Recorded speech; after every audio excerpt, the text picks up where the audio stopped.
Hello everyone, welcome back to my channel Fanfiction podcast. Today we will be continuing our great journey of What If Zoro was the captain of Hestia Famelia Part 3. Before we start, please like, share, subscribe and comment section if you want another story. Reason could be only one, and it was Freya. Hestia doubted someone keeping tabs on Bell from the get-go, but not a certainty of who it was. Now it all made sense. Freya was after Bell. Come to think of it, didn't Loki say something along those lines as well? I should have taken that flat chest seriously. Regardless, if her doubt turned out to be right, then there were whole sorts of problems coming their way soon. We need to get stronger and fast. With determination filling her heart, Hestia once again turned to Zoro, about to speak but got interrupted. I remembered now. Hey Hestia, have you ever heard of intelligent monsters who can speak? What ? Had he finally lost it? The end. It's been a long time since I wrote a chapter. Hello all. How's it going these days? With this, I've concluded the first part of my fic. In the next chapter, we'll delve into some side stories and quests of each individual from Hestia Famelia along with others. I should be able to conclude it in about 2 chapters. After all, they too should get some time to shine as well. Again, if you have any ideas regarding the continuation, do go ahead and tell me. I appreciate all the support in my writing. One more thing, I know some have difficulty with my writing style, but I'm no professional. Neither do I have any aspirations to be a writer. This for me is just a hobby, nothing more, nothing less, but I'll try to change my writing style starting from the second part. Do give me your own recommendations. Have a good day and regards. Status sheet *. Famelia's status sheet. 4 months since Zoro came over. After Ishtar's destruction. Hestia, C-Class. Zoro equals LVL3, Intermediate. Bell equals LVL3, Intermediate. Harrowheim equals LVL3, Novice. Lily equals LVL2, Novice. Welf equals LVL2, Advanced. SUU equals LVL2, Advanced. Leo equals LVL1, Intermediate. Emma equals LVL1, Advanced. Orchestra. Carl equals LVL3, Intermediate. Celeste equals LVL3, Intermediate. Octave equals LVL3, Novice. Jorah equals LVL3, Novice. Lyra equals LVL3, Novice. Taika Mikazuchi, C-Class. Uka equals LVL3, Novice. Mikoto equals LVL2, Intermediate. Chigusa equals LVL2, Intermediate. Asuka equals LVL2, Intermediate. About 5 LVL1s, Novices. Mayak, C-Class. Naza equals LVL4, Novice. Daphne equals LVL3, Novice. Cassandra equals LVL3, Novice. Hermes, C-Class. Asfi Andromeda equals LVL4, Peak. Lydia equals LVL4, Advanced. Falga equals LVL4, Intermediate. Aisha equals LVL4, Novice. Thane equals LVL3, Advanced. Lulun equals LVL3, Advanced. Golmeth equals LVL3, Advanced. Keeks equals LVL3, Intermediate. Nelly equals LVL3, Intermediate. Jose equals LVL3, Intermediate. Tabitha equals LVL3, Novice. Swisher equals LVL3, Novice. Meryl equals LVL3, Novice. 5 more LVL3s. About 50 LVL1, 2. And here is Hestia Famelia's status sheet per individual. It takes up too much space in the chapter, so written here. Harrowheim's would be in the main chapter. Roronoa Zoro, LVL3. Human male A19. Stats. Strength, E431. Endurance, F309. Dexterity, I87. Agility. Skills. Haki, F391. Conqueror's Haki. Armament Haki. Observation Haki. Bell Cranel, Level 3.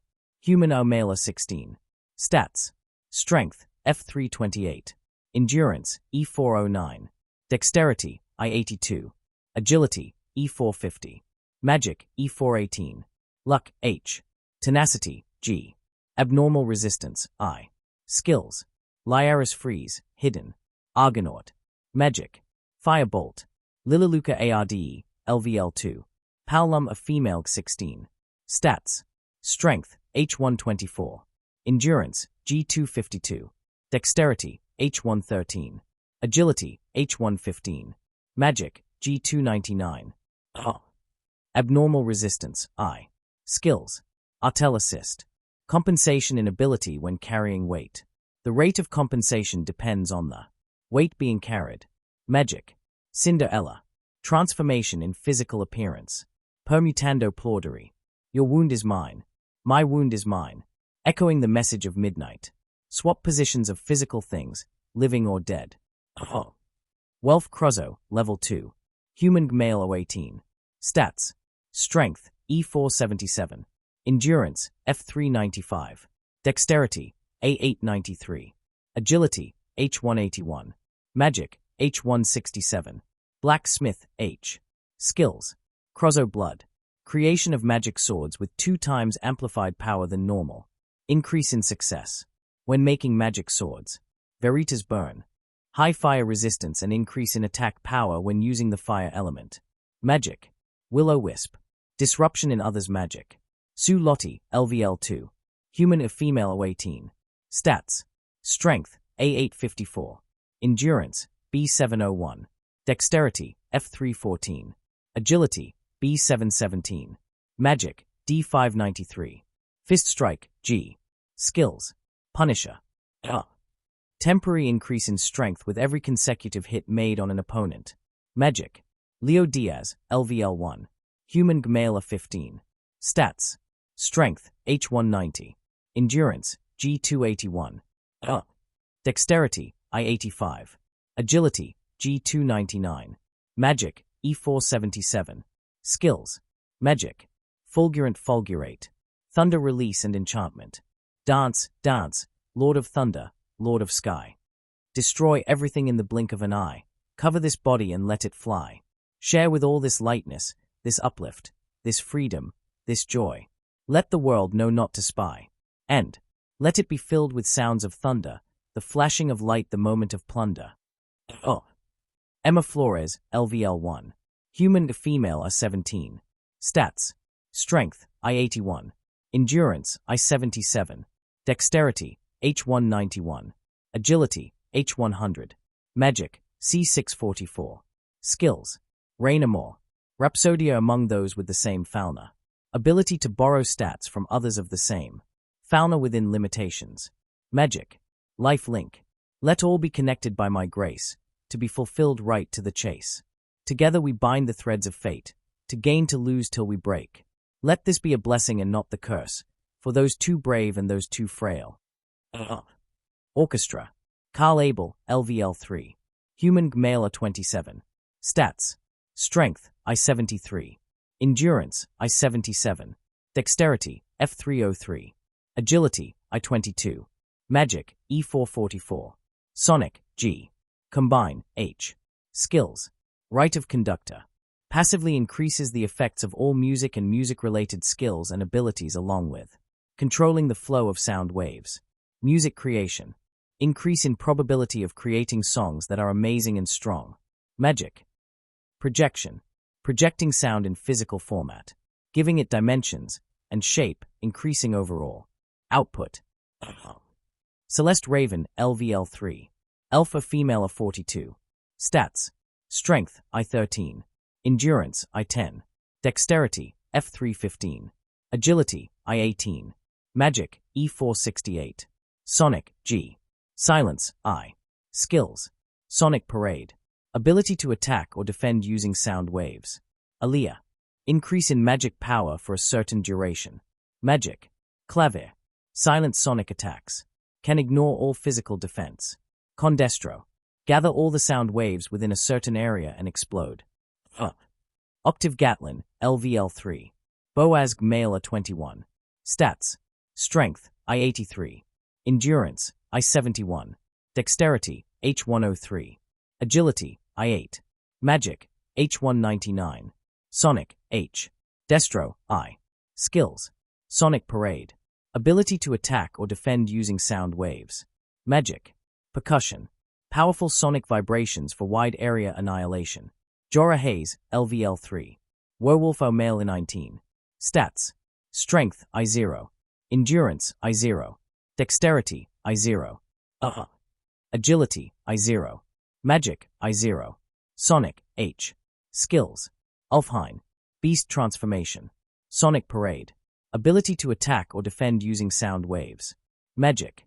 Slit. Blades of sound. Shadow resonant. Homing sound waves. Lyra Solic, LVL3. Cat, Famelia 16. Stats. Strength, I0. Endurance, I0. Dexterity, I0. Agility, I0. Magic, I0. Sonic, H. Skills. Sonic Parade. Ability to attack or defend using sound waves. Magic. Somnolent. Hypnotic music. Manipulating at a subconscious level. Flute of deception. Creating lifelike illusions in the mind through music. And here is Hestia Famelia's status sheet per individual. It takes up too much space in the chapter, so written here. Haraheim's would be in the main chapter. Rorinoa Zoro, LVL3. Human Gamela 19. Stats. Strength. E431. Endurance, F309. Dexterity, I87. Agility. Skills. Haki. F391. Conqueror's Haki. Armament Haki. Observation Haki. Bell Cranel, Level 3. Human Amela 16. Stats. Strength, F328. Endurance, E409. Dexterity, I82. Agility, E450. Magic, E418. Luck, H. Tenacity, G. Abnormal Resistance, I. Skills. Lyra's Freeze, Hidden. Argonaut. Magic. Firebolt. Lilaluka ARDE, LVL2. Paulum a Female 16. Stats. Strength, H124. Endurance, G252. Dexterity, H113. Agility, H115. Magic, G299. Abnormal Resistance, I. Skills. Artel Assist. Compensation in ability when carrying weight. The rate of compensation depends on the weight being carried. Magic. Cinderella. Transformation in physical appearance. Permutando Plaudery. Your wound is mine. My wound is mine. Echoing the message of midnight. Swap positions of physical things, living or dead. Wealth Crozo, Level 2. Human Gmalo 18. Stats. Strength, E477. Endurance, F395. Dexterity, A893.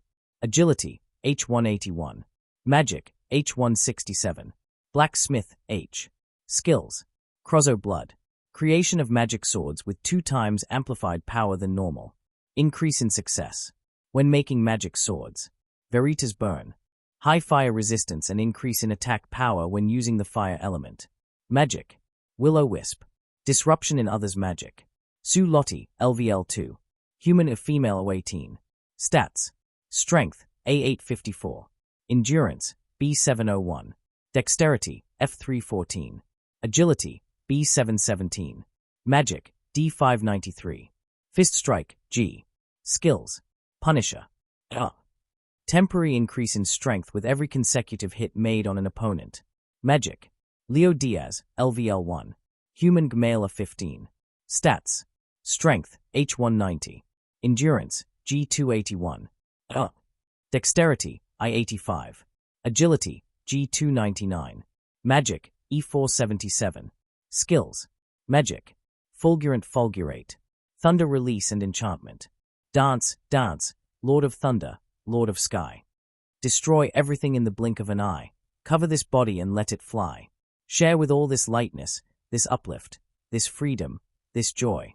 Let the world know not to spy. And let it be filled with sounds of thunder, the flashing of light, the moment of plunder. Emma Flores, LVL1. Human to Female are 17. Stats. Strength, I81. Endurance, I77. Dexterity, H191. Agility, H100. Magic, C644. Skills. Rain Amor. Rhapsodia among those with the same fauna. Ability to borrow stats from others of the same. Fauna within limitations. Magic. Life Link. Let all be connected by my grace, to be fulfilled right to the chase. Together we bind the threads of fate, to gain to lose till we break. Let this be a blessing and not the curse, for those too brave and those too frail. Orchestra. Carl Abel, LVL3. Human Gmela 27. Stats. Strength, I73. Endurance, I77. Dexterity, F303. Agility, I-22. Magic, E-444. Sonic, G. Combine, H. Skills. Right of Conductor. Passively increases the effects of all music and music-related skills and abilities along with controlling the flow of sound waves. Music creation. Increase in probability of creating songs that are amazing and strong. Magic. Projection. Projecting sound in physical format, giving it dimensions and shape, increasing overall output. Celeste Raven, LVL3. Alpha Female of 42. Stats. Strength, I-13. Endurance, I-10. Dexterity, F315. Agility, I-18. Magic, E468. Sonic, G. Silence, I. Skills. Sonic Parade. Ability to attack or defend using sound waves. Aaliyah. Increase in magic power for a certain duration. Magic. Clavier. Silent sonic attacks. Can ignore all physical defense. Condestro. Gather all the sound waves within a certain area and explode. Octave Gatlin, LVL3. Boazg Male A21. Stats. Strength, I-83. Endurance, I-71. Dexterity, H103. Agility, I-8. Magic, H199. Sonic, H. Destro, I. Skills. Sonic Parade. Ability to attack or defend using sound waves. Magic. Percussion. Powerful sonic vibrations for wide area annihilation. Jorah Hayes, LVL3. Werewolf O Male A19. Stats. Strength, I0. Endurance, I0. Dexterity, I0. Agility, I0. Magic, I0. Sonic, H. Skills. Ulfheim. Beast Transformation. Sonic Parade. Ability to attack or defend using sound waves. Magic. Slit. Blades of Sound. Shadow Resonant. Homing sound waves. Lyra Solic, LVL3. Cat, Female A16. Stats. Strength, I0. Endurance, I0. Dexterity, I0. Agility, I0. Magic, I0. Sonic, H. Skills. Sonic Parade. Ability to attack or defend using sound waves. Magic. Somnolent. Hypnotic music. Manipulating at a subconscious level. Flute of Deception. Creating lifelike illusions in the mind through music. Past, present and future. CH21. Past, present and future. Harrowheim woke up at the first instance of the morning. Taking a deep breath, she looked around her room and then out of the window, beaming with joy. This morning would mark exactly 2 weeks since she was freed and joined Hestia Famelia. She felt relaxed like never before. The demons of her past remained in her memory, deep within her heart, but at least she didn't need to worry about her life ending anytime soon. All of this was unreal for her, something she never even experienced over these several years. She had grown up with hero stories but never expected to become like the princess from those stories, a princess who was rescued by her own hero. It was so surreal but not a dream, that she was certain. She cleaned up, changed into her work clothes, and left the room with a broom in hand. Walking out, she stood at the front door and stretched a little while looking up at the touch of gray in the dawn sky and closed her eyes while breathing in deeply. She was enjoying this moment of peace and tranquility. Staying like that for a bit, she reopened her eyes to begin her morning routine. It was a simple endeavor, to sweep the surface and clean away the dirt. Him tilde. Dressed in a maid uniform, she worked diligently while humming an old song's tune. She didn't pay attention to any other stuff. Her actions were calm, and she didn't exert much force on the broom or move all that much. With only the slight rotation of her wrist, the broom moved effortlessly, and when it did, the dust and trash on the ground seemed to magically accumulate in one place around her. She was very experienced in this field of work, and it showed. Anyone who saw her right now would think of her as a maid of this household, and that's exactly what she was. She had become a maid of Hestia Famelia, which wasn't something forced. She chose this of her violation despite everyone else's reluctance. She wanted to do something for the Famelia, something other than adventuring, all so that she could pay them back for what they did for her, no matter how small. Even though others had tried to dissuade her, she remained unconvincing, causing them to eventually give up and let her do what she wanted. This was her own decision, and she was happy with it. This way, she could do more than just fight. This wasn't new, at least not for her. For all the time she had tried to escape while in Ishtar's Famelia, one punishment remained consistent. From sweeping to laundry to cleaning and everything else, that was one of the punishments she got, and she got it multiple times. Now she was simply doing what she occasionally did there, with the only difference being that was forced and this was voluntary. And so, she spent her days beaming with joy. Now she could see the future, not the bleak one, but rather very hopeful and one filled with color and wonders. Whoosh, whoosh, hup, ha, ha, whoosh. She screamed as her fists left after shadows in empty space, with beads of sweat rolling down her fair skin in a highly concentrated look, performing one move over the other in continuous succession. She looked like one of those fierce warriors often depicted in fiction and picture books. The amount of work she was putting against this invisible foe was praiseworthy. She fought, left swing, right swing, defending center, lashing out, moving sideways, dodging, attacking, countering, defending, and eventually after this long tough barrage, she fell to her knees as if something had struck her in the stomach. This was a battle. A shadow duel she was conducting against another one of her Famelia members. That battle was still clearly carved in her mind, one that was unforgettable for her. That was a battle that left a deep scar in her being. Never had she so easily been defeated by an opponent of the same level. That was true, quite a shock, one she found very hard to extract herself from. That was the first day that she had stepped foot in the city of adventure known as Rio. The first thing she heard there was praise, a completely unbiased praise everyone had for a certain Famelia. She found it quite intriguing, so joined in on the fun, and that's how she found out about Hestia Famelia and their war against Apollo Famelia. The way people explained sounded way too exaggerated, but still, they must have at least some truthfulness to it, or so she thought and went with the mood. She came to Rio for the sole purpose of getting stronger and fighting strong opponents. Preferably she wanted to fight those considered powerhouses within her level, and it appeared there were individuals in this Hestia Famelia who might be up to the challenge, and so she decided to go there to test herself, with expectations and a bit of arrogance. Suu had an impatient personality, to begin with, and had decided from the get-go to leave in case her wish wasn't fulfilled. If she didn't get to fight a strong opponent, or if she fought an opponent but she didn't consider him a challenge, she would just search somewhere else. Anyway, there were a lot of Famelias in Rio, and she was quite confident in being able to become part of the best, given her background and level.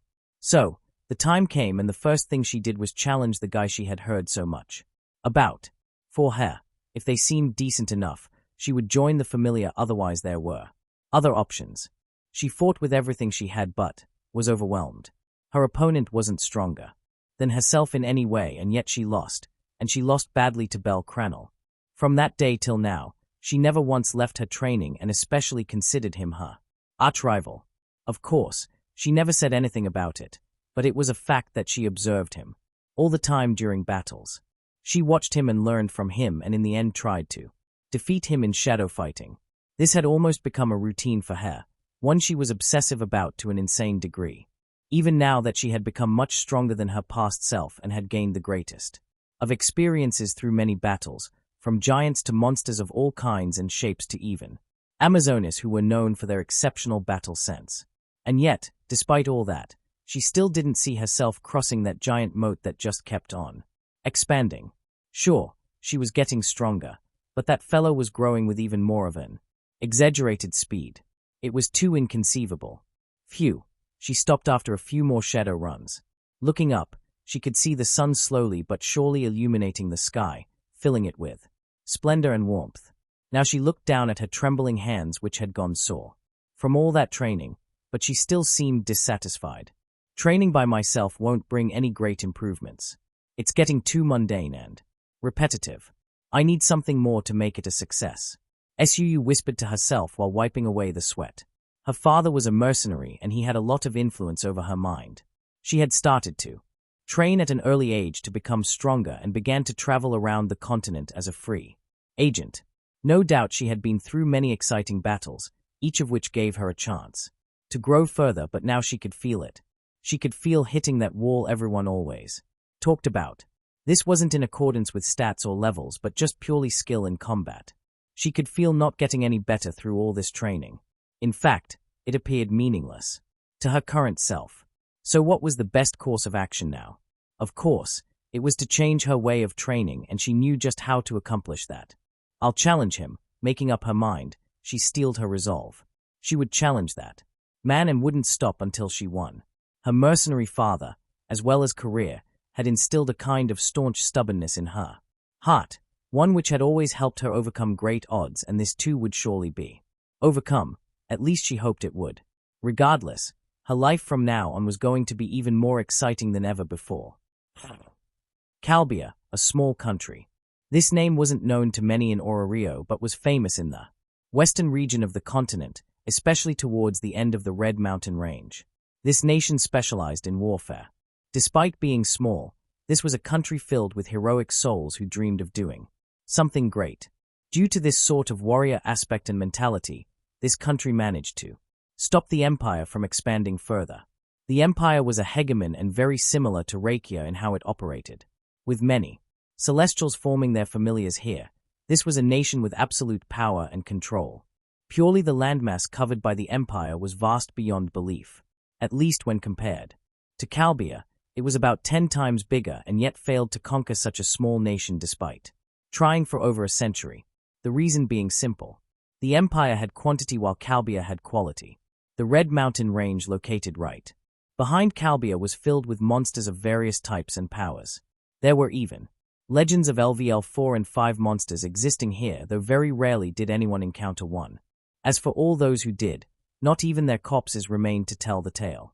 Regardless, most of these monsters lived quite deep inside and weren't easy to find, but still, it was like heaven for all those wishing to become stronger without crossing such a long and treacherous distance toward Ororio or any of the other 2 forbidden regions.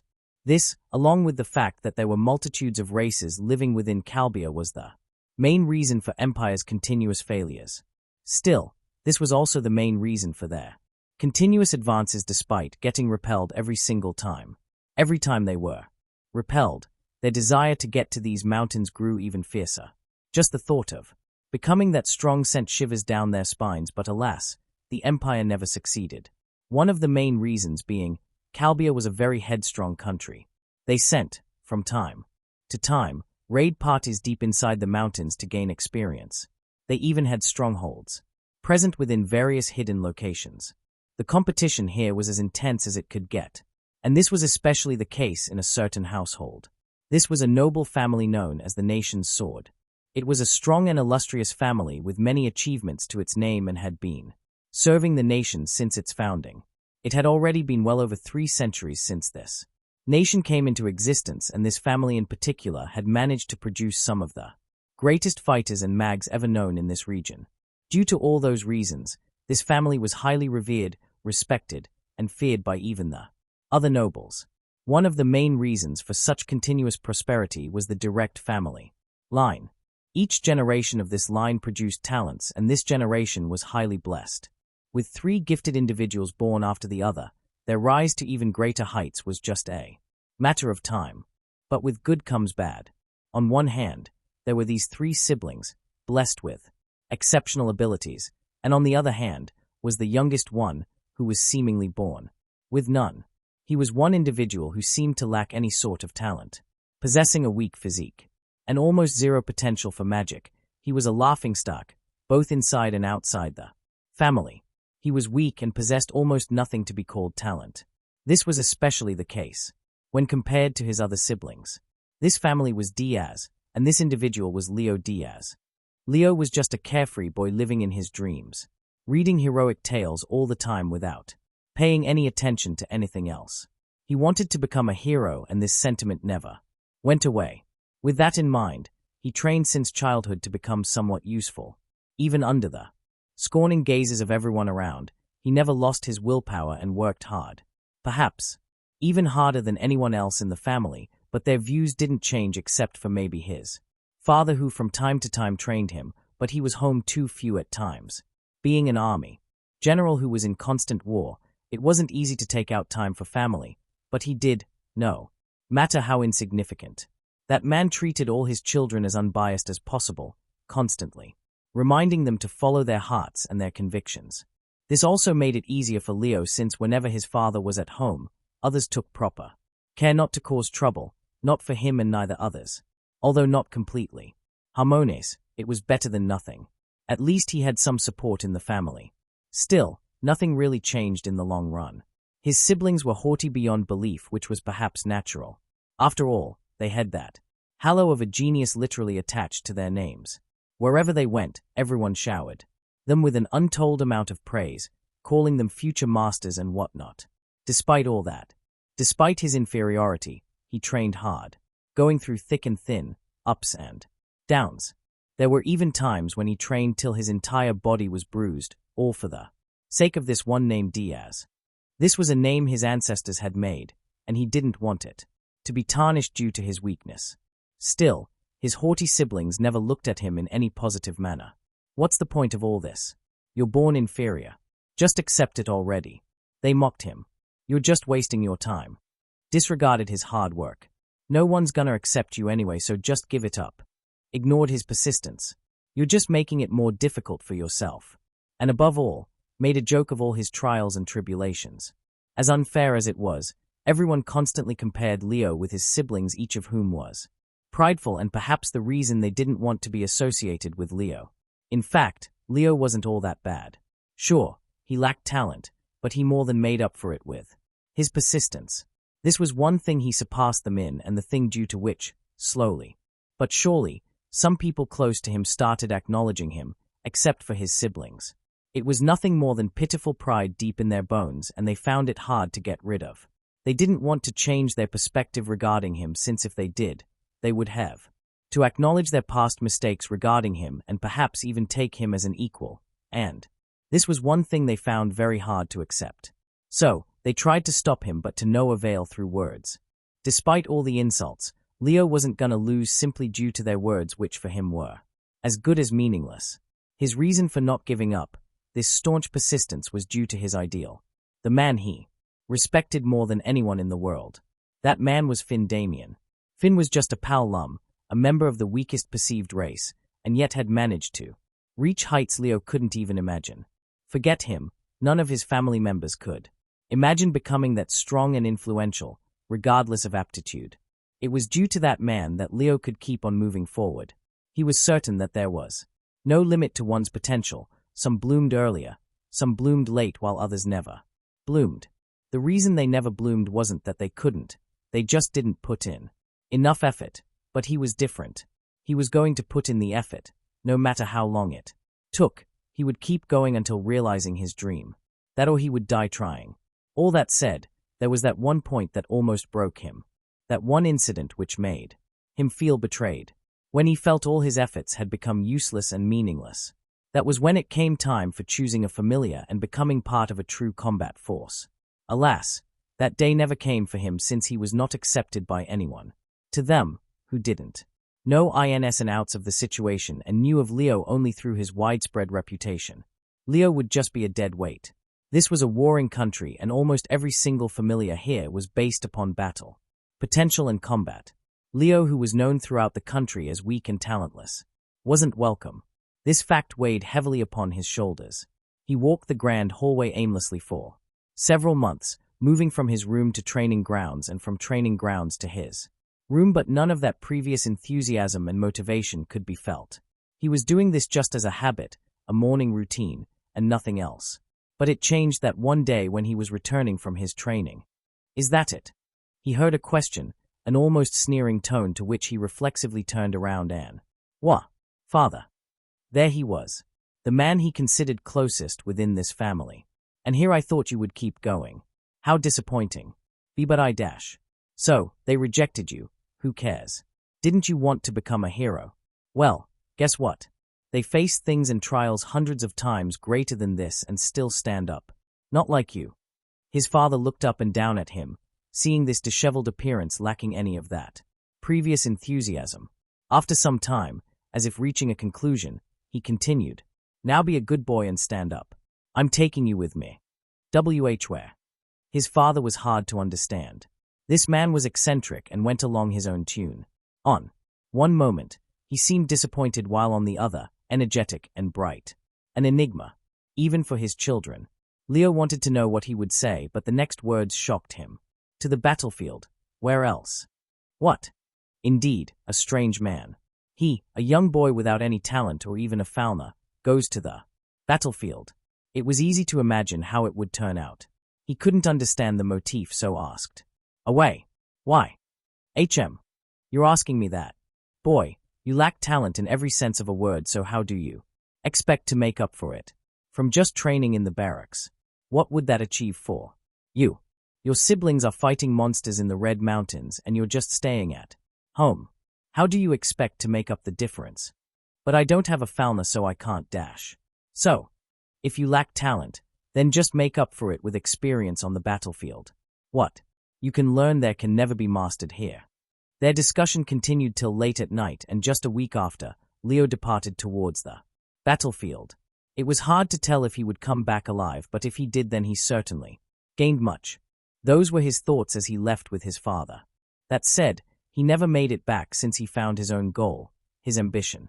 Rio. A small whisper leaked his lips the moment he woke up. It was still somewhat dark out there, but light could be seen blooming over on the horizon. He looked outside towards that sun with blank eyes. Even though he was in present, his thoughts were still there, etched in the past. Remembering that moment always gave him a thrill. What if I had rejected back then? He couldn't help but think about said notion, not like he could have. His father would never accept such rejection, but still, as a hypothesis, if he had rejected, he wouldn't be what he was today. Now he could go back proudly with his head held high. After all, he had achieved things that those back home wouldn't even imagine. But he wasn't going back. This is my home. With that silent declaration, he got up from bed to welcome this new morning. The end. Well then, I had decided on making a whole series of all of the side characters' backstories, as well as some side stories, but I realize that would bore most people. So rather than going that route, I'll enter one backstory or side story from time to time, either in the main story or as a separate one like this one. Do give me your suggestions, since anything can be added in, such as back and side stories. I'll try to keep them short, and if you want more of them, do tell me. Other than that, I've removed bold on spoken words and conversations, but if you fellows would prefer it to stay the same way as before, then do tell me. So, with this, the main story will start in the next chapter. Do look forward to it. Regards. Abyss and Saint. CH22, Abyss and Saint. During the raid on Famelia. Deep down at the bottom of the abyss, everything was silent. Bleak, cold, and nerve-wracking silence. A deathly silence like no other, pitch dark like the blackest of black. It was intense, with a heavy atmosphere enveloping the entire place. Above all else, it was sinister, and horror-filled darkness that could not be described in words. Time seemed to have been frozen, with no sense of passing. It could be 1 hour, or 100 years, all passing within moments. The distance seemed to have been folded, endlessly vast. Or narrowly confined, nothing could be perceived. In this place where everything seemed to have lost all meaning, an invisible tremor tore through. A tremor that lifted the gloominess, even if for just an instant. A tremor with no physical force or exertion, but its advent changed the atmosphere. It remained silent and depressing, but that vast darkness brought with it a newfound pressure. It appeared as if something woke up after a long slumber, an ancient being filled with power and majesty. Following the spread of coercion, everything all around started trembling. Whatever could be seen and whatever that could not be seen, everything tried to get itself together, but couldn't stop palpitating despite all their efforts. In this heavy darkness, filled with pressure, an eye opened. Filthy, spiritless eye with glazed complexion. Only an old man on the verge of death would possess such an eye, an old man who had seen the passing of innumerable years.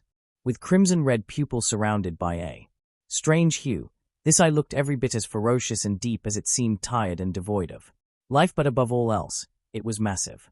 Big enough that the entirety of Rio would probably be able to comfortably fit in. It opened, gazing somewhere above with a thoughtful look. It looked, and eventually, an almost imperceptible glint flashed within. Eventually, after some time, it closed, bringing with it all the pressure back. The deathly silence, devoid of anything, once again enveloped the place with no one noticing anything amiss except for one old man. Why? It was Uranos, who kept seated on his throne looking downwards with a solemn, piercing gaze.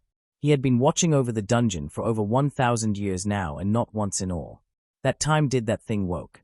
It probably hadn't awoken for tens of thousands of years. It kept sleeping, free of all worldly matters. What happened, Uranos? He wasn't alone. In the chamber he sat, one more being stood right below the stairs looking up at him. Clothed in black, head to toe, he gazed at Uranos with a questioning look. He had been serving Uranos for a long time now, and yet this was the first time he saw him so anxious and on edge. Just what had he seen or observed to adorn that kind of expression? Nothing. Uranos looked up in deep thought, muttering in a deep breath. Nothing at all. A massive scar could be seen lying on and beyond the horizon, so long and so wide, it seemed to be stretching all the way to the end of the world. Situated right at the edge of the mortal realm, this place reeked of evil and corruption. How deep it was, no one could bear certain, since no one ever made it that far, and if someone did, they never returned. Surrounding this world scar was a piece of land, a land completely different from any other in the entire world. At a glance, all that could be seen was strange trees and plants, so hideous that they very much looked like fiends and devils, twisting around each other. This was like a forest with leaves and branches lined up with thorns of various sizes, resembling the fangs of abyssal creatures, with dirty swamps scattered around the grounds, bubbling like boiling water which once popped would release a kind of miasmic green smoke, spreading a putrid and poisonous smell. There was sun on top, and yet its light barely ever made it to the surface. The trees were so massive and strange that they blocked off all sunlight. Some rays that did manage to make it to the ground would mix in with the poisonous smoke, disappearing. The thin atmosphere was filled with a rotten smell, with corpses of all sorts of strange creatures lying everywhere. As if that wasn't enough, heart-palpitating loud screeches of bloodthirsty hounds and monstrosities could be heard all around at all times. Not a moment went by without at least one death and one birth of some demon. This was a place so horrifying and dirty that the dungeon in Ororio seemed almost cute in comparison. That was a place where one could at least spend a good chunk of time, but here, if not by creatures, you would be killed by fellow races, and if not by fellow races, then the very atmosphere and poison would reap one's life. This was a horrifying place, one which would kill a normal individual just by a single glance. A place cut off from the rest of the world, a place reaching where was a challenge in itself, a place which wouldn't reward brave adventurers but rather punish and destroy them at a moment's notice. Right now, at the very edge of the world scar, stood a man of normal height. A human with a complexion so dark and gloomy, he seemed to be wanting to kill someone. Have mercy. And yet, his voice was soft and melodious. He seemed dangerous but adorned a sincere expression. He was praying, looking up at the gloomy sky for someone he once knew. Behind him was a dark cave with an opening of about 7 feet, and wide just enough for a single individual to pass through at a time. After praying, he observed his surrounding, noticing all kinds of bizarre creatures at a distance, fighting each other at random. They seemed to be the greatest enemies, wanting to exterminate each other. Deafening cries tore through the sky beyond several massive rock formations resembling mountains. These cries were of war and bloodthirst. Probably some abyssal creatures, more powerful than what he was seeing, were going at it, fighting and killing each other. We can't stay here for long, else they will sense us. We need to keep going. Hearing this voice, he turned around. Adonis. Look, I know. All of us do, and we too are sorrowful of her death. But we can't just sit here, doing nothing. Sure, this cave is safe, but only for the time being. If they sensed him, even a bit, they'll come swarming, and once that happens, all of us will die a dog's death. But, enough. Adonis lifted his hand, stopping him from speaking further. Look here, Dis.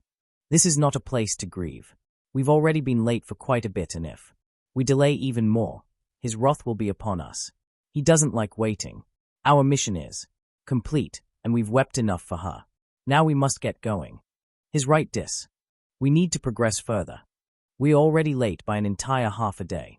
At this rate, we're not gonna go further. Once the night hits, unless we're back at the shelter, all of us will be joining Manisha. Perhaps even worse.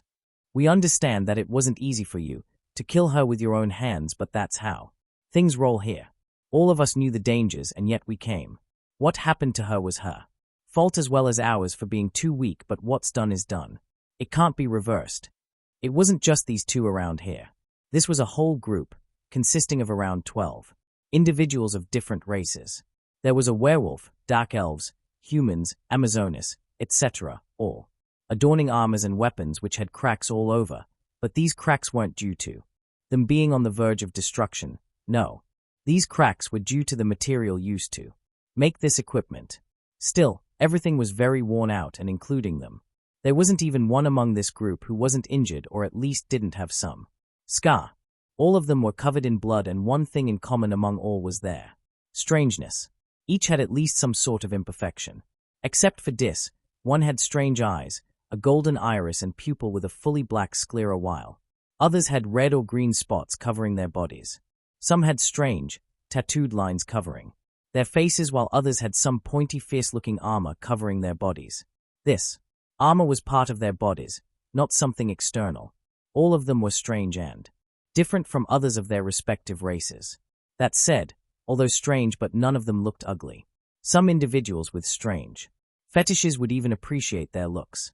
Regardless, one thing was for certain. All of them were battle-hardened warriors who had gone through numerous life-and-death battles. They were brave and ferocious. Amongst the group, Adonis, the one with strange eyes, moved forward, patting Dis's shoulder. "Look, pal, we understand your pain, but we can't sacrifice the living for the dead. If you want to grieve, then do so after getting back. That's our priority, and don't forget that." Hearing all of them, one by one, his expression darkened, contorting in anger and disgust. "How? Why? How can you guys be so emotionless? She was your companion as well, and I killed her right in front of you, and yet. His raised voice died down bit by bit as he saw their expressions for the first time.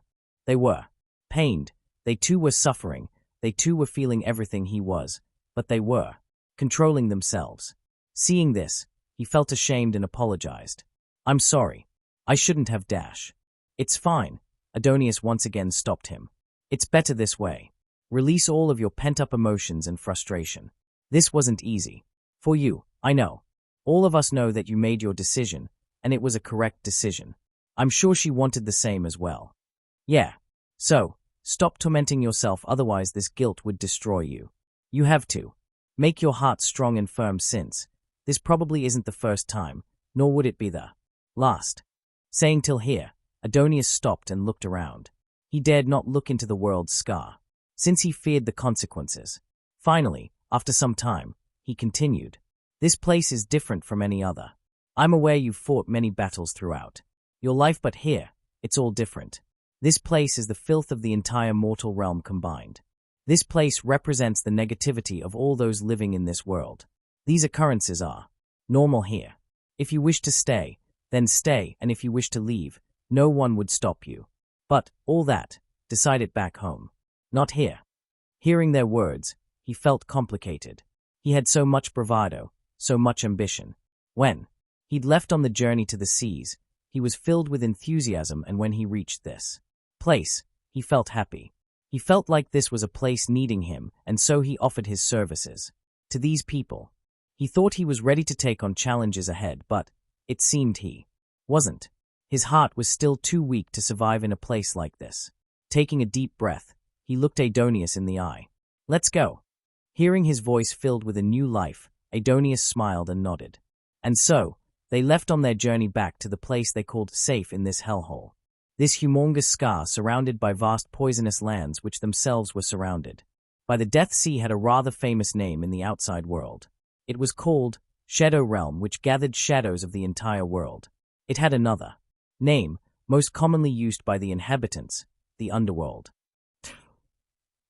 While all of that was taking place in that faraway land, Auroria remained the same as always. Peaceful on the surface with brewing waves deep within. Auroria right now had gone through a huge change. One of the most influential familiars had been wiped, and the one to do that was a group of relatively weak familiars. This one fact weighed heavily upon every. This in a way opened up expectations and gave hope to small familiars, especially those who were being oppressed by stronger ones. Sure, they might not be able to overcome their oppressors even with the alliance, but if they do ally with each other, that would at least stop the harassment and deter others from preying upon them. Orario was a place of intense competition, and naturally stronger familiars would prey upon those weaker.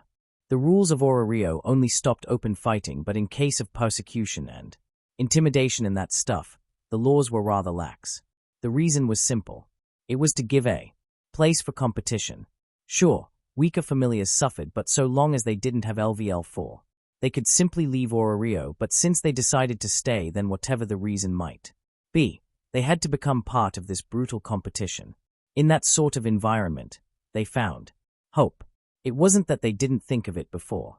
Many familiars were already unofficially allied with each other, but that didn't mean anything since there was no precedent, and those alliances were also purely give and take type. They wouldn't necessarily help in true need, so not many bothered going that route. That said, now there was a precedent of the weak destroying the strong. Sure, everyone knew that Hestia Famelia wasn't like others and that their true combat potential surpassed their ranks, but so what? The fact remained that on paper, they didn't have a single LVL4 while their opponent posed a dozen of them, and even a LVL5.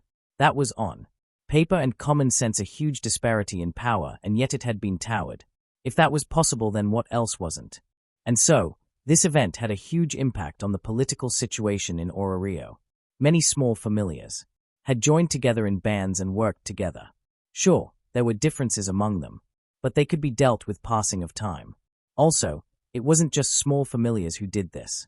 Some of the stronger ones formed alliances with each other as well. This was to deter behemoths like Loki and Freya familiars, although those two familiars didn't interfere much. But it was better to be prepared just in case. And so, a huge movement took place. Those who had formed alliances, in case their familiar homes were far apart, they sold them off and came together. This act resulted in the formation of many big and small communities in Orario. Now, of course, not everyone was like that, but it was also true that as many as 30 alliances had formed within the first week of Ishtar's demise.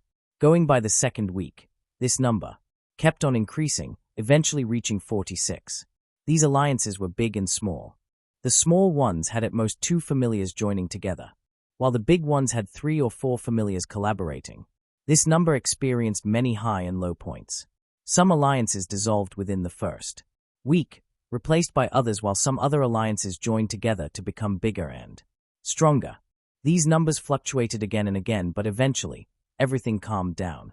In the 4th week. By the 4th week, the total number of alliances came down from 30 in the first week to 46. In the 2nd week, the number came down to as much as only 16 in the 4th week. Almost half of the first week. That said, these alliances were now truly strong. Every alliance had around 7 to 8 familiars linked together. The one familiar which took the cake from everyone was Hermes' familiar. Hermes was that sort of guy. Almost no one hated him, and those who liked him were a lot. Many of his friends were in Orario, and he kept in contact with all of them. Once this alliance madness started spreading throughout Orario, he too took part and conversed with those friends of his and came to a conclusion. Following said conclusion, he, along with 12 of his most trusted friends, also allied with Hermes at the top. 13 familiars joined together, and none of these 13 were weak. All were either as powerful as Hermes' familiar itself, or perhaps even a bit stronger. Regardless, all of these were C rank familiars, so they lacked LVL5 but joined together. This alliance had as many as 35 LVL4s. This number was huge, and if this alliance kept up, then, yeah, perhaps they would even be able to stand toe-to-toe with the likes of Loki and Freya familiars. From that perspective, this alliance possessed the most potential. Other than this alliance, which had unanimously chosen someone as their leader, others weren't so fortunate. When this alliance business came into play, it was started not by the Celestials but by their captains. Once that happened, the Celestials, who were fond of anything interesting, took part and came to the forefront of the show. They were so enthusiastic that they even postponed Donatus.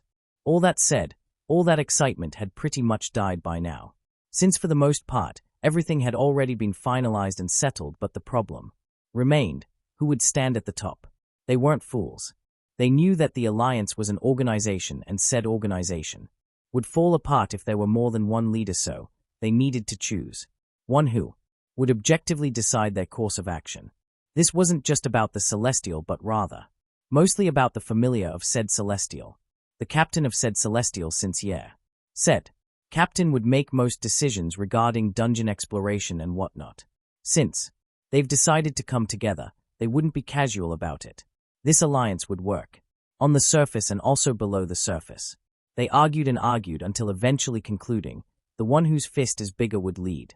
This wasn't optimal and outright stupid, but for adventurers, they respected the strong, so whichever captain won, that Famelia would stand as the lead. End of discussion. They also introduced some new rules. Most common among all alliances were following two rules.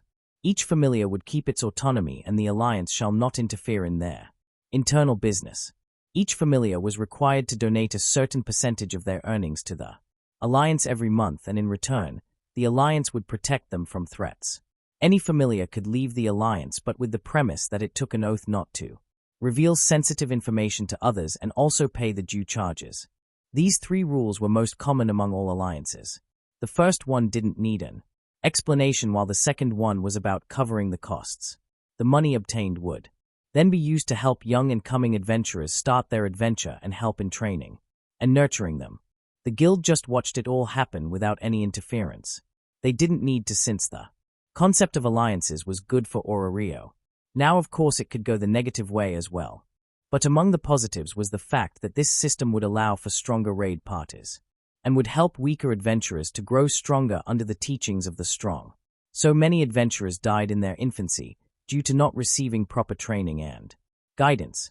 And even those who were veterans, more than half of all Ororio adventurers were stuck at LVL 1. These alliances would allow them to dive deeper, fighting stronger foes. That would increase the likelihood of them dying, but it would also help many breakthroughs there, bottlenecks, and reach the next levels. This phenomenon had already happened. Starting from the third week till now, more than 30 veteran adventurers had reached LVL 2. Now, of course, the death count wasn't low either, but that was expected.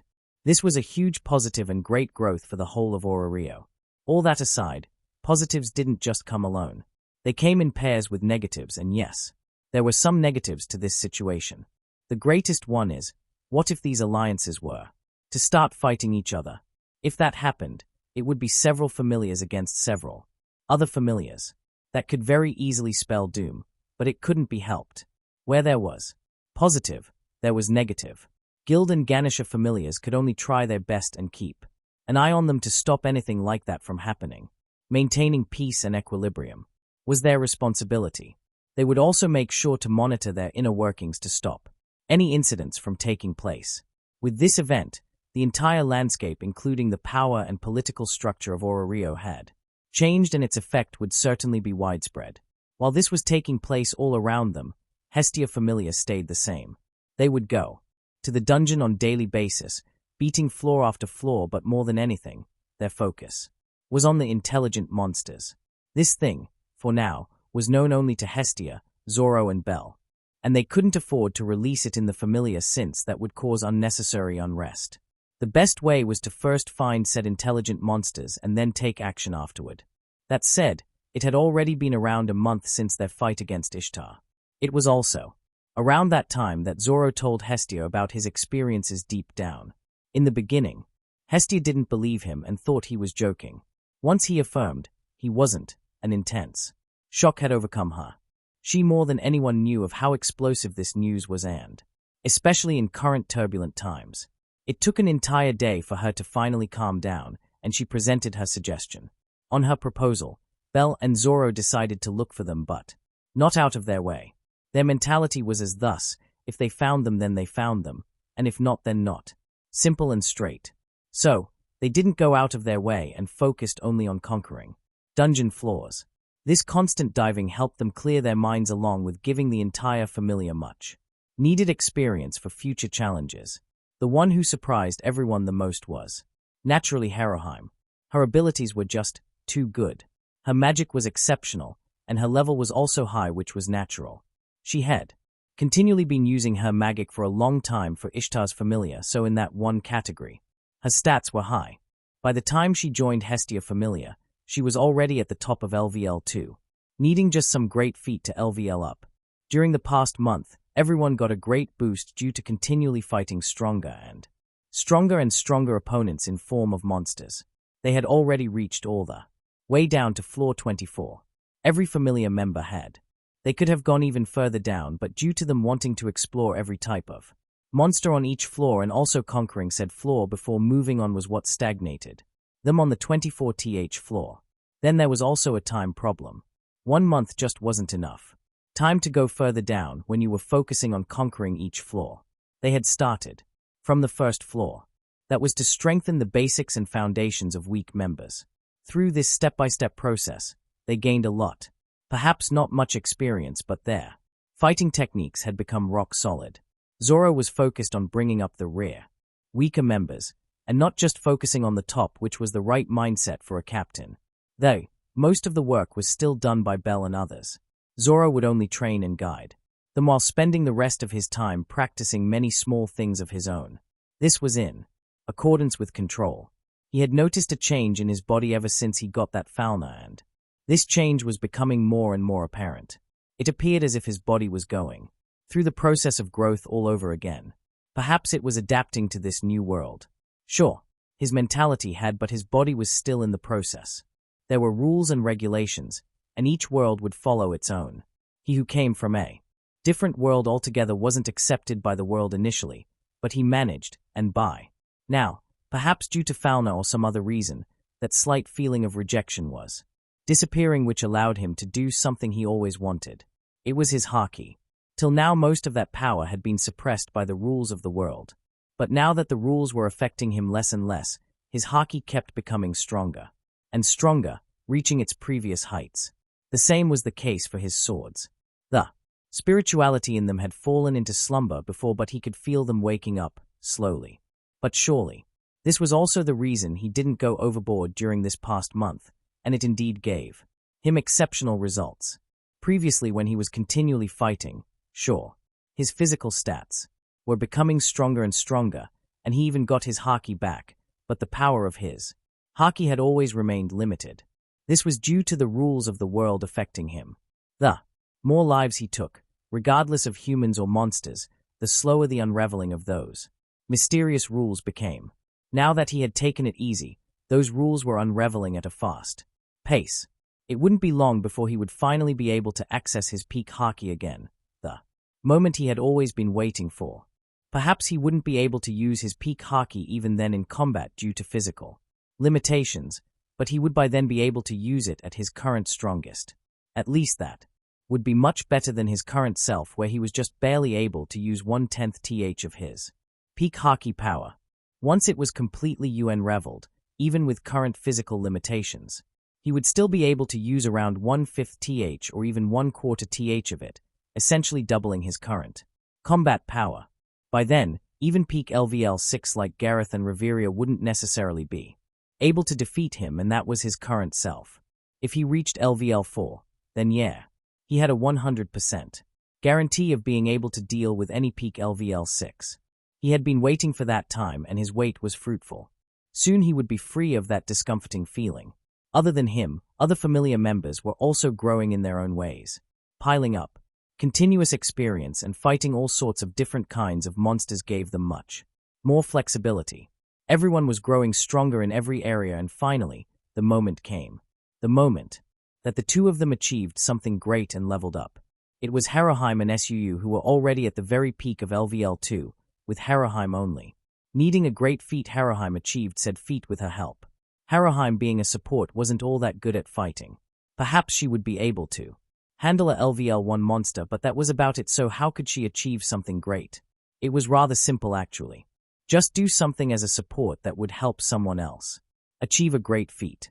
In her case, Haraheim focused all her magic on Suu, and Suu, taking advantage of said LVL up, fought and defeated a LVL 3 monster Mammoth Fool. It's the largest ordinary monster in the middle floors, with a height of about 6 to 7 meters tall, with dark red fur and long, curved, spear-like tusks. It was a difficult monster to deal with, not only because of its LVL3 power, but also due to compatibility issues. Suu was a fist fighter through and through, and her attacks were without a doubt powerful but not too effective against the mammoth. It took dozens of tries by her side to eventually be able to take it down for good. It was a hard-fought battle, but she succeeded in this. Achievement was great enough to LVL up. Not for her, no, but rather for Haruhime. Yes. The way it worked for her was that if someone at or above her LVL managed to achieve some feat that was considered great due to her support, then that feat would go into her account and not the person who fought it out. This was a great restriction and a huge drawback for others, but it was the way it was. The world was fair. If you managed to achieve said feat due to Haruhime's LVL boost, then it was Haruhime's for taken. Suu, on the other hand, didn't need any great feat to LVL up. In fact, she could have leveled up long ago if not waiting for one of her stats to reach S. She had already achieved feats that were considered worthy. Just surviving and fighting against Ishtar's Famelia's LVL for, along with her participation in the raid on Goliath and her actually doing something. Both of these combined were worthy enough of a feat, and so Hestia Famelia welcomes 2 more LVL3 adventurers. Su Lottie, LVL3. Human or female 018. Stats. Strength, I0. Endurance, I0. Dexterity, I0. Agility, I0. Magic, I0. Fist Strike, G. Fist Fighter, I. Skills. Punisher. Temporary increase in strength with every consecutive hit made on an opponent. Shockwell. Releasing shockwaves with every fist impact. Magic. Like before, she still failed to get any sort of magic, but what she did get, depending on how it was used with how much accuracy, was incredible.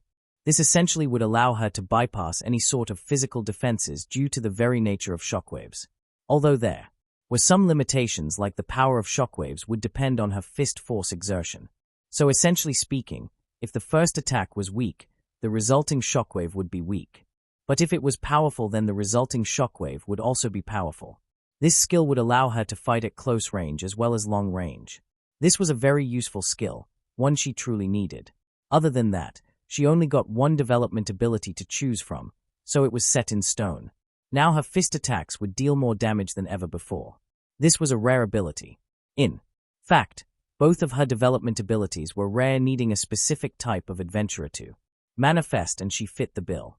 Sanjuno Haruhime, LVL3. Renord, female, 17. Stats. Strength, I0. Endurance, I0. Dexterity, I0. Agility, I0. Magic, I0. Mage, G. Skills. Mikuzume no Hu. Increases the effects of the user's magic and improves mind usage. Magic. Yukai no Kazuchi. Race-specific level boost magic that can only be used on a single target, after which an interval occurs before it can be cast again. It cannot be used on the caster. Grow. That power and that vessel. The breadth of wealth and breadth of wishes. Until the bell tolls, bring forth glory and illusion. Grow. Confine offerings within this body. This golden light was bestowed from above. Into the hammer and the ground, may it bestow good fortune upon you. Grow. Kokonu. Race-specific magic that can multiply the effect of all other magic cast by the user. Kokonu. Beloved snow. Beloved crimson. Beloved white light. Please let me be beside you. This love I have found at the end of 2,000 nights. My name is Magic Fox. Former destroyer. My name is Ancient Song. Former dreamer. For you who beat your wings like a bird, I shall allow the 9 spirits to dwell in me. Echo. Song of Gold. The sacred poem of Tamamo. White face. Golden fur. King of 9 tails. Oh, tails of the auspicious beast. Consume all. Grant it to whom? The one I will. Dance. Haruhime was special, a blessed child. It's said that the Renord race started from a 9-tailed fox of legends, a true spirit beast. Haruhime possessed both magics which other Renords could only hope of. These were race-specific magics, but different from the beast. Transformation of werewolves, where every clan member had it. In Haruhime's case, she was the only one of the entirety of the current Renord race to have possessed both racial qualities of a 9-tailed fox. She was sort of like a saintess or a blessed child of that clan. If the Renord race were to hear about her, no doubt they would go mad trying to get her on their side and even make her a queen of the entire race if necessary. That's simply how much weight these two magics contained. It wouldn't be wrong to say that. These magics were of the highest caliber in terms of support. Perhaps only those who'd reached LVL 8 or even LVL 9 would finally come to possess magics of such tier. In rare cases, perhaps even LVL 7 but none lower. When she was part of Ishtar's Famelia, only one of her racial magics had been activated, but now that she'd reached LVL 3, both had appeared, and their effects were beyond exceptional. Seeing these two abilities she'd only heard of in legends had caused her head to spin for a while. It took time for her to come to terms with these abilities. While Haraheim stood motionless, Hestia smirked looking at her. This poor girl had too low of expectations for herself. She was a talent and was in no way inferior to the likes of Reveria in potential. Say Haraheim, it appears you have one more slot for magic. That's very rare. Ah, really? Hearing Hestia, Haraheim jumped in shock. She was already plenty blessed, but it appeared she still had some room for growth. But man, all those support mags would cry looking at these skills. Yeah, even we're shocked. The first one was already powerful, but now a second one to complement that. I wonder how much of an increase her magic would get by chaining them together. Even we elves would be jealous of these abilities. Perhaps your magic efficiency would be increased by 9 as it's written here. But not certain. It could be 9 times, or it could be 9%. In the case of the former, it would be too broken, and in the case of the latter, yeah. I mean it's increasing but the chart is so long Naya.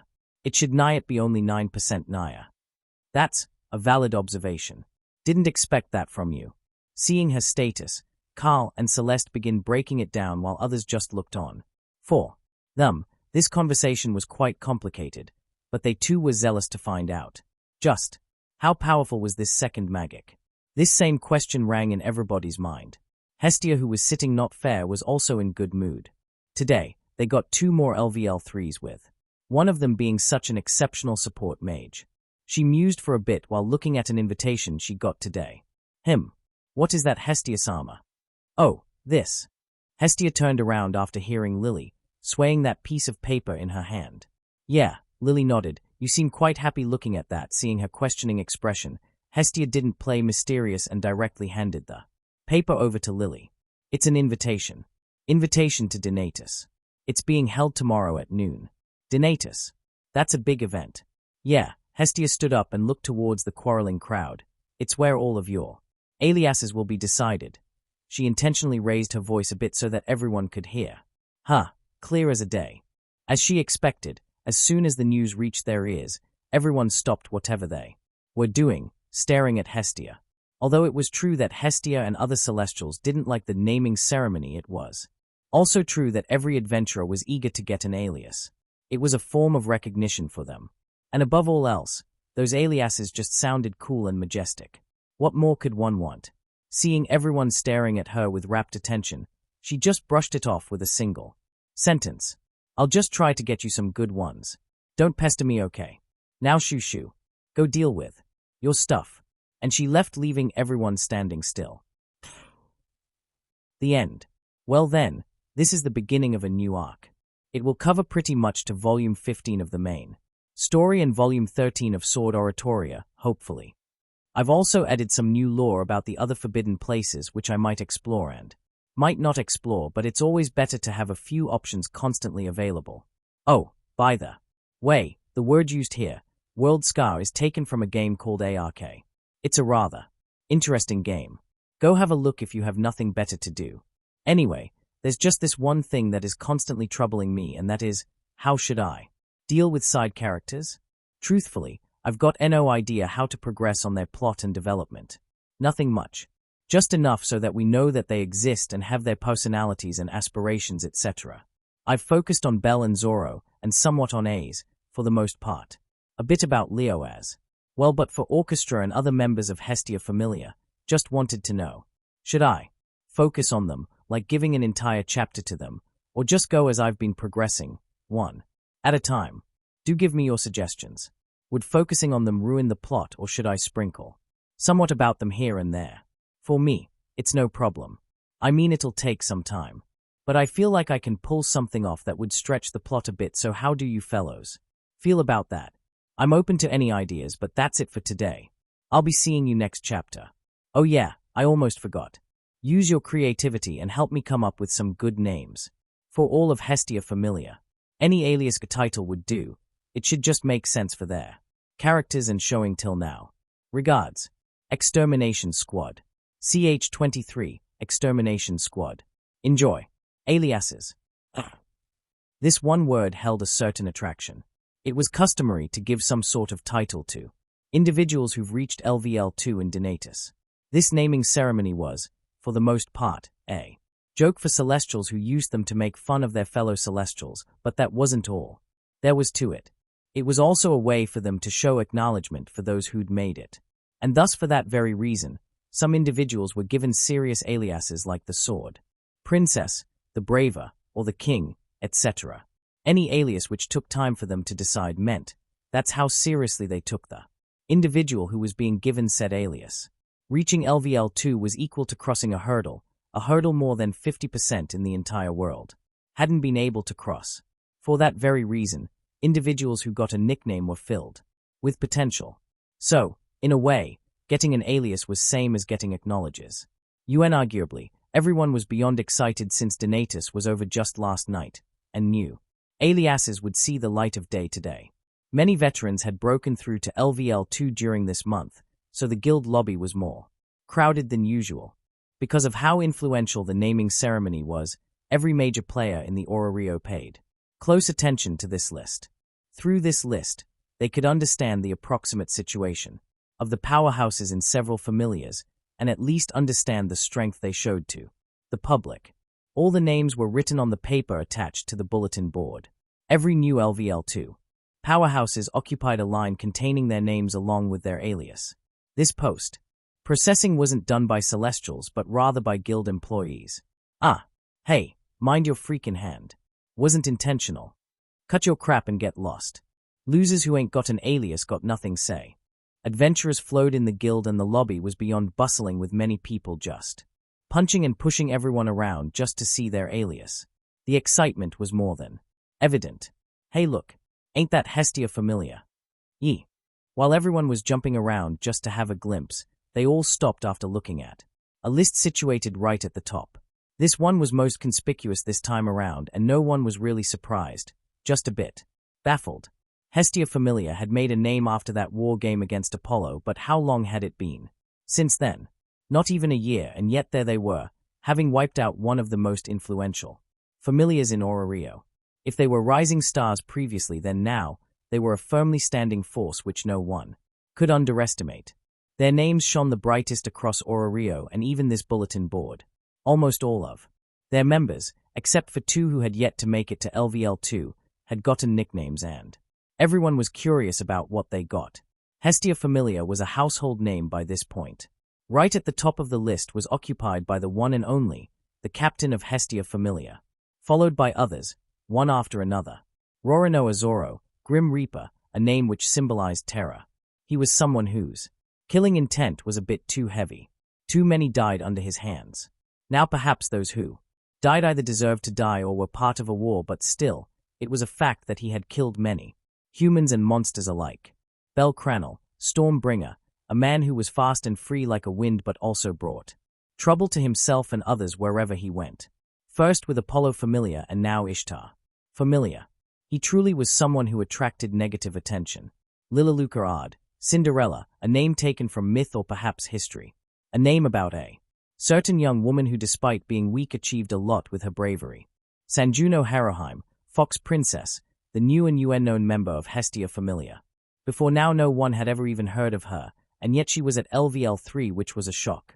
Still, due to the lack of any rumors surrounding her, along with her sweet and mesmerizing beauty, she was given this name. Welf Crozo, Ignis, the blacksmith of Hestia Famelia.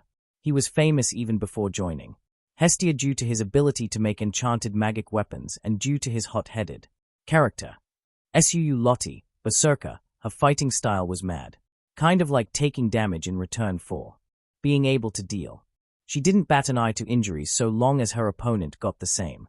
Carl Abel, mad musician, he was the main creator and composer, and his music was no doubt great. The songs he wrote and the music he composed were one of the best and most unique. They were different from the foundational style everyone was familiar with and aware of. It had a charm like nothing else. Still, as good as it might be, there was no doubt that when in battle, his music and his control over the flow of sound caused far too much damage. It was good to hear but devastating in battle. Celeste Raven, Melodies Fairy, unarguably the best singer in this group. Her voice and her music were both exceptional and, on the surface, didn't do any harm. The concert they arranged before joining Hestia Famelia remained one of the best music shows ever played, and she became the best singer in the whole of Rio, although they hadn't held any concert since joining Hestia Famelia yet. Her voice was still famous from that one show. Octave Gatlin, Destroyer, a very quiet but intimidating individual. That said, that quietness was the calmness before the storm. His music caused wide area annihilation. Unarguably the one who caused the most amount of destruction in the entire group. Jorah Hayes, Hound, a man who never misses. In front of him, you could try but would fail to dodge any attacks since they would just haunt you from all directions. Lyra Solak, Silent Hypnotist, she was a mischievous cat and so was her music. Her flute was silent but powerful. If not careful, you wouldn't even know if you were in reality or illusion. Hestia-sama, this is. Lily seemed a bit hesitant while talking to Hestia about something. She was looking at the alias she got and it shocked and surprised her. This name and the image associated with it didn't really match her, at least she didn't think it did. She wanted to know the reason as to why she got such an alias. Why? Are you not happy? Seeming to understand her hesitancy, Hestia asked while smirking. No, I mean it's good, but who came up with it? It was Loki's idea and I saw no problem with it. Lokisama. But WHO. I see. She stopped as an idea dawned upon her. If what she thought of was right, then no doubt that man was involved in this. What do you mean? I don't know how to explain it, but after making mental preparations, Lily continued, I was proposed. Wait. Hearing Lily, everyone was shocked.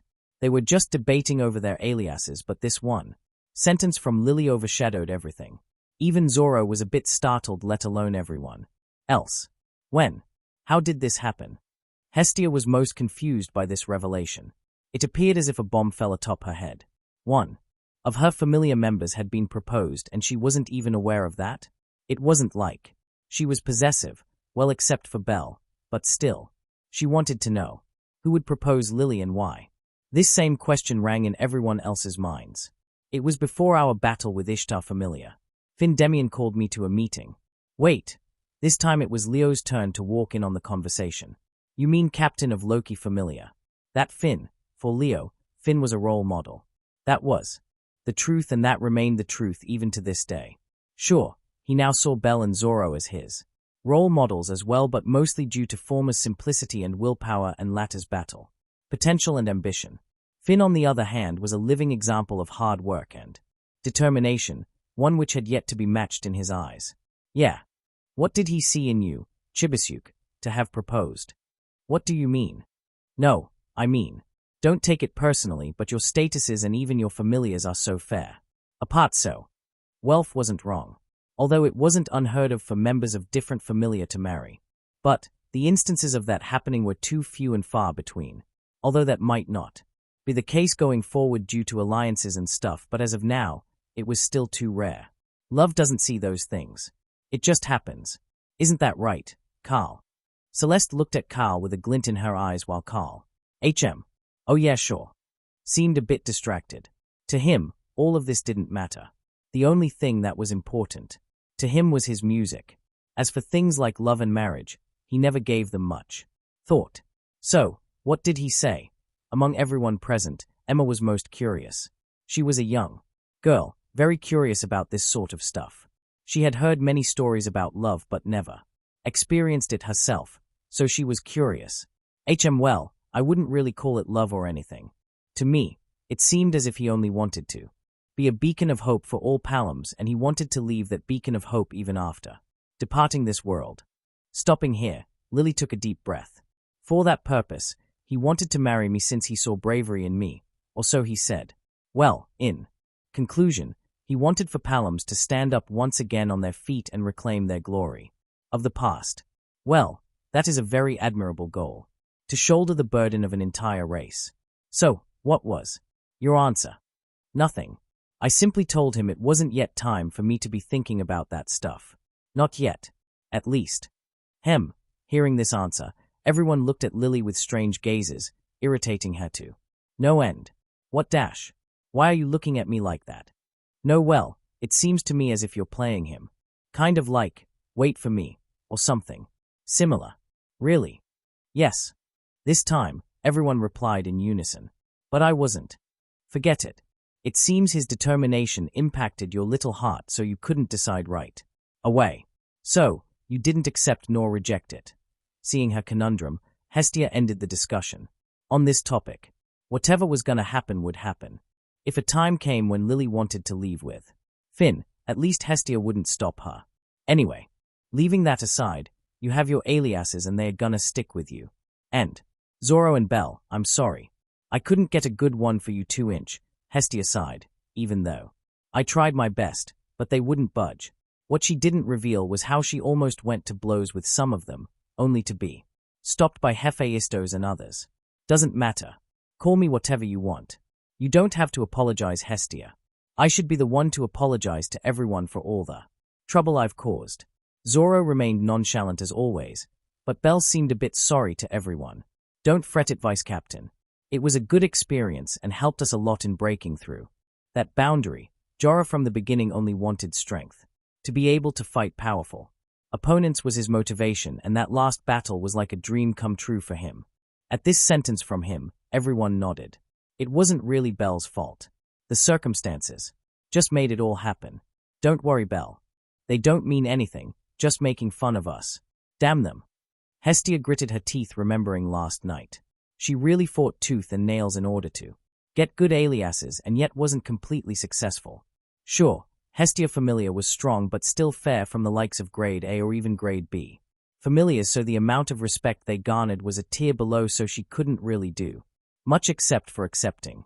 After a bit of time, gnashing her teeth, she calmed down. Anyway, leaving them aside, here, I have a piece of news for all of you. Hestia presented a paper to everyone.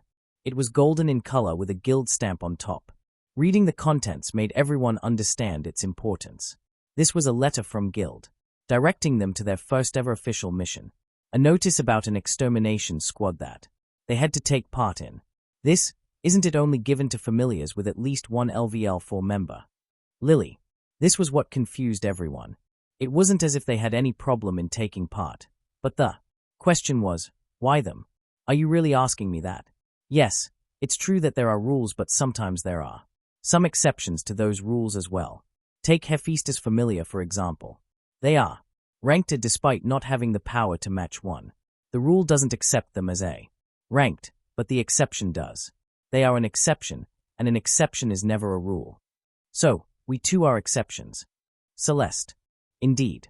Despite not having a single second class, our accomplishments are just too great to ignore or underestimate.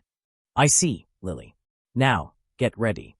Your first official mission is going to take place a week from now, so prepare to your best. And Hestia leaned forward a bit.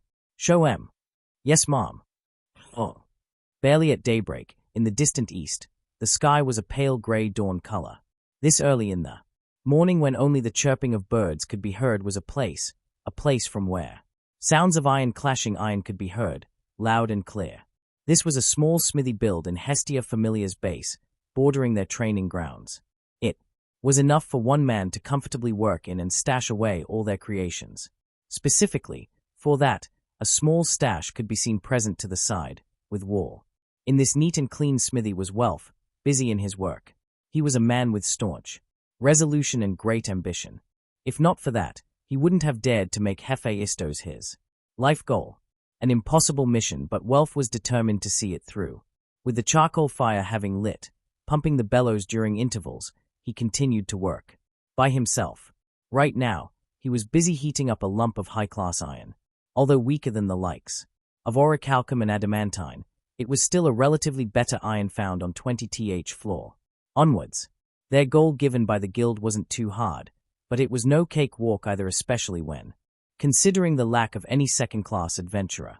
This was probably because of the battle potential they had displayed repeatedly, to the point that the guild no longer took them lightly.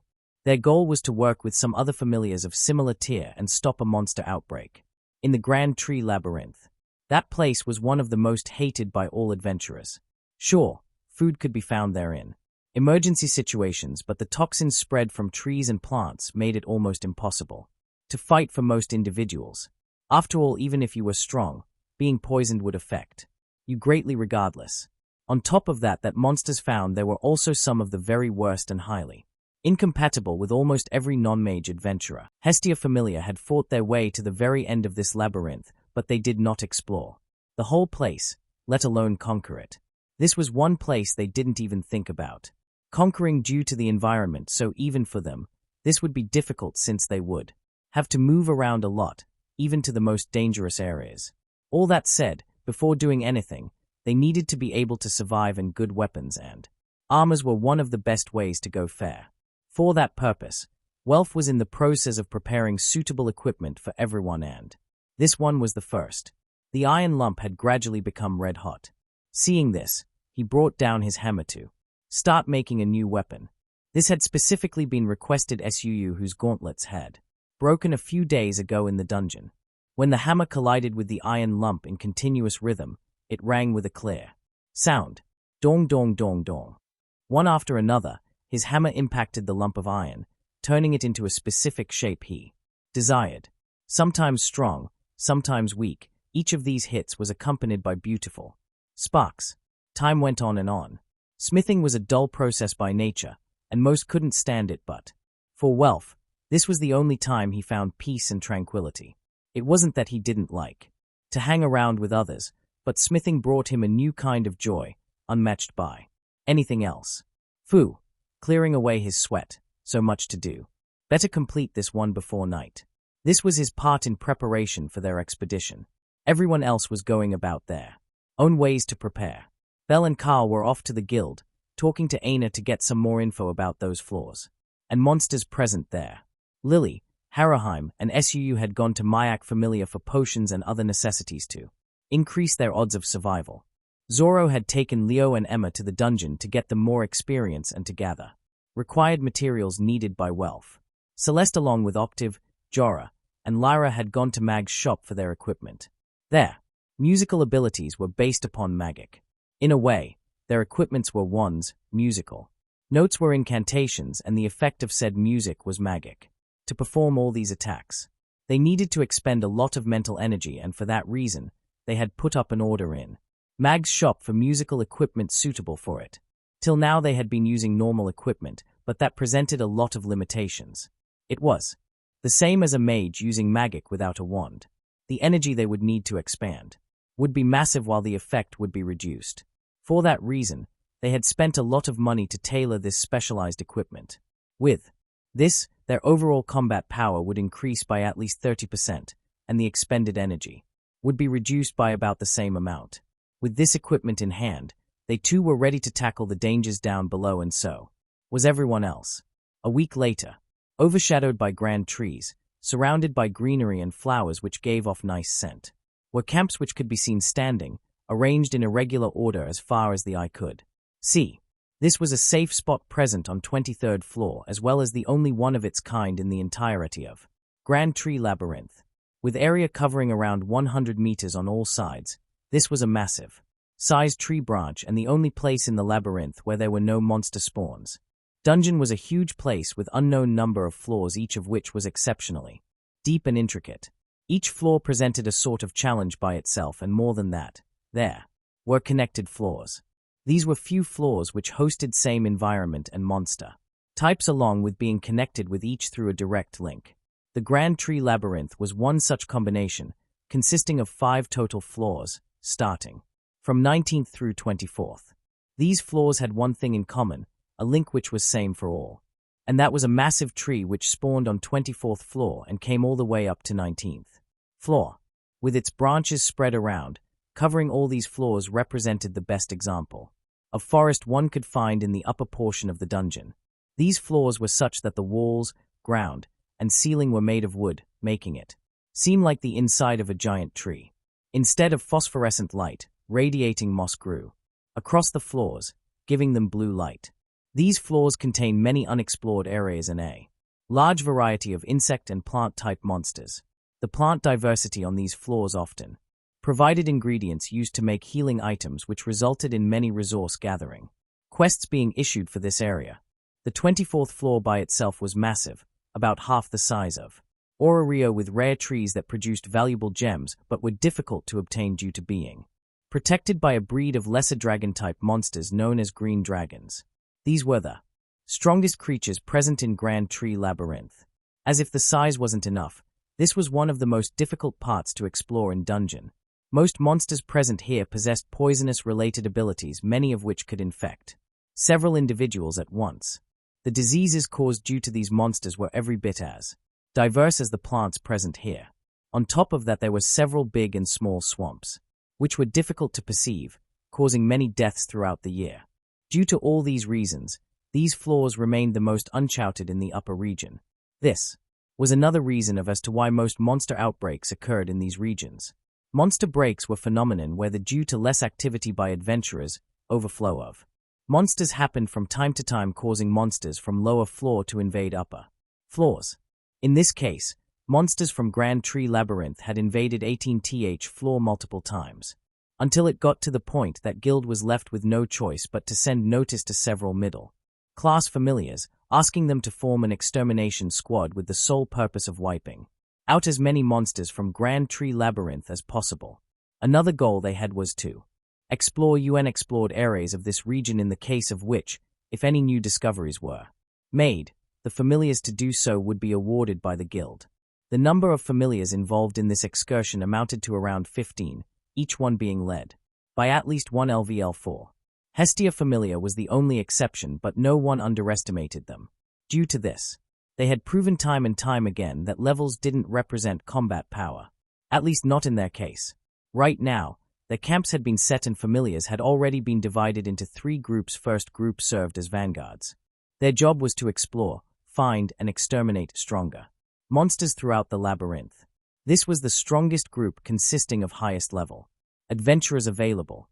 This was because their main goal was to hunt down all the high-level monsters, leaving lower levels for others. Second group served as defenders. Their job was to defend the main camp, since all their resources, food, drinks, potions, spare weapons, etc. were stashed away in their individual camps. At least one member of each familiar was stationed here. This was also the place where all the majorly injured would be taken, treated, and sent off to the battle. Third group served as stoppers. Located at the very entrance of 19th floor, their job was to stop monsters from invading 18th floor. They consisted of combination of individuals possessing area of effect abilities. Each group had a job to do, and each group did their best to accomplish it. Over on 24th floor, one of the teams belonging to Vanguard Group fought a crowd of LVL3 and lower monsters. This wave of monsters outnumbered them 3-1, and yet despite such numerical advantage, monsters were getting destroyed.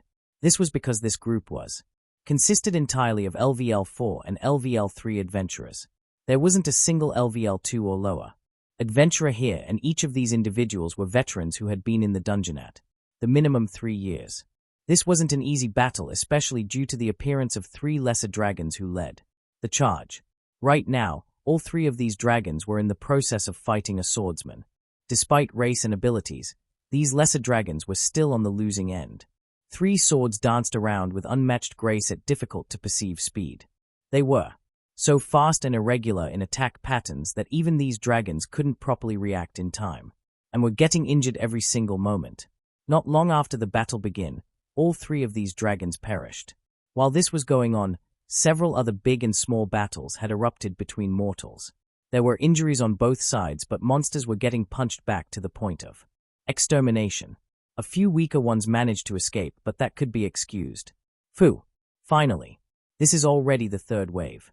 Yeah, it's really getting tiring. They had been fighting for quite some time now, taking care of wave after wave with no end in sight. The number of monsters that had been spawned throughout several months was huge, especially when barely anyone cleared the floors. They kept on fighting for several hours. A few more powerful monsters came from time to time, but not a single LVL-4 monsters showed up after those lesser dragons had been dealt with. Although it took time, but they did succeed in clearing away this area. 24th floor had two more teams, one led by Bell while the other being led by a Falga from Hermes Famelia. The leadership for the most part was based upon both individual strength and fame of individuals. These were adventurers, and more than anything, they respected power, so naturally, stronger ones got to lead regardless of what their LVL might be. After the fighting ended, Zoro looked around at everyone's faces from his team. Thankfully, they had no casualties, but situation wasn't exactly optimistic. After looking around a bit, he directed his fingers at some adventurers. Take them back to the camp and bring reinforcements. The ones he ordered to be taken away were those who had lost a lot of their combat power, due to several injuries, both hidden and apparent. No, I can still dash. Go! One ashen-faced LVL-3 adventurer tried to stay, but after hearing his stern voice, she quieted down. Seeing this, others who were about to retort also calmed down and didn't cause much trouble. Everyone was present here for a purpose, and it wasn't just monster extermination. They wanted to make themselves known. They wanted to become famous. They wanted to take a place among those who were recognized. This mission was a way for them to establish themselves, so even if it was life-threatening, they still wanted to have a go at it. After all, there were more than 200 known LVL-4 adventurers throughout the world, among which more than 100 were present in Rio. And there were even more LVL-3s and lower. Among this massive number, being able to stand out was very tough. For adventurers in general, two things mattered more than fortune. These two things were fame and power. Other things came after, so they hungered after these two concepts. Some succeeded, while more failed. Still, as low as it might be, there was always a chance. All they had to do was grab hold of it. It was for this reason that even those unable to fight any longer wanted to keep trying, but Zoro simply wouldn't have it. Even if not for their lives being in danger due to injuries, Zoro wanted them out. If for nothing, then to remove dead weight. The ones to accompany these injured adventurers were 1 LVL-4 and 4 LVL-3s. They had been selected ahead of time and had done this 2 times already, to transport injured to the camp while bringing fully recovered ones on the battlefield. After dealing with all that, Zoro chose a place and sat down, cleaning his katanas. He couldn't afford for any blood to remain on the blades, so regular and proper maintenance was a necessity. While he was busy with that, some adventurers sat side by side, conversing with each other. So, his reputation wasn't just rumors. How the hell is he so strong? I've never heard of any LVL-3 possessing such combat power. It's not just him. I've heard Stormbringer isn't too far behind either. But how? What's the secret? That's what I want to know. They whispered to each other, but barely anyone went up to him for conversation. How about we just ask him? NGH. I don't know, man. He's just like, why I no possess this aura which screams, stay away. Really? To me his aura seemed kind of kingly. Yeah, that's the feeling I get as well. I tried talking to him, but it truly felt like a soldier talking to an emperor. I even felt like following any of his commands. It's strange. There are people like him who exude this sort of aura subconsciously. You can't really have any good conversation with them unless you're acquaintance with them. Does any of us know anyone from Hestia Famelia personally? I heard Hermes Famelia's Falga knows him personally. I saw them having friendly conversation back at the entrance. All sort of discussions were taking place now that they had calmed down. Everyone wanted to know Hestia Famelia, especially Zoro and Bell personally. Both individuals possessed exceptional potential, unseen and unheard ever before. Just their speed of leveling was already ridiculous. Add in that combat power and they pretty much broke any preconceived notions. While they gossiped around, a loud voice was heard from a distance. These were monster roars which signified a new wave. Let's take our positions. And with that, the fight in this area of 24th floor continued. On the other side, the team led by Bell. Something flashed in the air and a monster's head rolled around the floor a moment later. Thank you. A white-haired boy had just used his knives to decapitate one of the bear-type monsters called Megatherium, saving a young elf. Please go to the rear. You're in no shape to continue. Without turning around once, the boy asked her to get to safety as he placed himself between the elf girl and the remaining monsters. Wasting no time or momentum, he thrust the knives deep into the closest beast's chest while throwing his other knife at another monster, breaking their magic stones, turning both into ash. Right afterwards, black and white lights flashed in the air, continually killing off one monster after another without a moment's rest. Monsters attacked him from all sides, taking one swing after another only to be met with, after images, one split second and dying in another. The boy ran around the battlefield, dodging attacks while doing counters to all monsters within his reach, as well as saving as many injured as he could. This was something that stood out even more than his combat prowess. Every single one of his swings reaped at least one life while saving another. Wow! He's really incredible. Although with great efficiency, he wasn't the only one fighting here. Several Silauths, belonging to several races, fought this monster horde. As they fought, they noticed him again and again and couldn't help but marvel at the sight, even to the point of entrancement, which was a mistake. In that entranced state, careful. Act-dash. Monsters got some of them, causing grave injuries. Damn. What the hell are you doing? If you're here to gossip around, then get lost. One of the LVL4s came in between, saving some of them while killing the attackers. His voice, contained with fury, shook them out of that state. All of them were drenched in sweat. If not for that timely warning, many would have died. Right then and there. One of them tried speaking only to be interrupted. Get back, you dead weights. This time it was a brown-haired matured man who screamed at them. With a scar on face, he looked every bit as ferocious and tough as his body and voice would imply. It was Maud Latro, a LVL3 adventurer belonging to Famelia. He wasn't anything exceptional and looked just like a back-alley thug, but possessed a heart of gold. Despite all of criticism and insults that he hurled out, he still stood there fighting monsters on their behalf, giving them time to recover and get back. As he fought multiple monsters, not too long after, got overwhelmed. There were too few backing him up. Still, he fought tooth and nail alongside them, but rather obviously that was far from enough. This went on until eventually, a monster managed to get a better of him. He got hit in the head, making him dizzy. It was a good thing that he reacted in time, lessening the damage by great amount, but a hit to head was fatal. He staggered around, unable to think or fight straight, just swinging his great sword at monsters randomly. Right as he was about to be overwhelmed, he heard a scream in that hazy consciousness. Careful. Along with that, his vision got better and he witnessed it. Firebolt. A white-hot flash engulfed the monster, which was almost atop him, sending it flying. Along with that flash, a boy came and stood right in front of him. He wasn't tall, neither all that strong-looking, but to Maud, that back seemed most reliable. Right now, after dealing with monsters here, the boy turned around, smiling at him. Assuredly. You did good, but leave the rest to me. Go and take some rest. Saying that, he was already on to his next target. Maud watched the back of his white head disappear into the chaos as words spilled out of his mouth. Thanks, Stormbringer. He truly was like a storm, fast and ferocious, and most of all free. Even in this chaotic battle field, Maud couldn't find a single man or woman who fought as freely as he did. Bell, after saving Maud, kept on moving. It was a fact that they lacked numbers, and due to some reason, a few had lost focus, getting injured in return. That had caused a huge imbalance in the already delicate situation, which he was trying his best to make up. It wasn't only him. Everyone was fighting while putting everything on the line. This battle could very likely end some of them, but they fought on.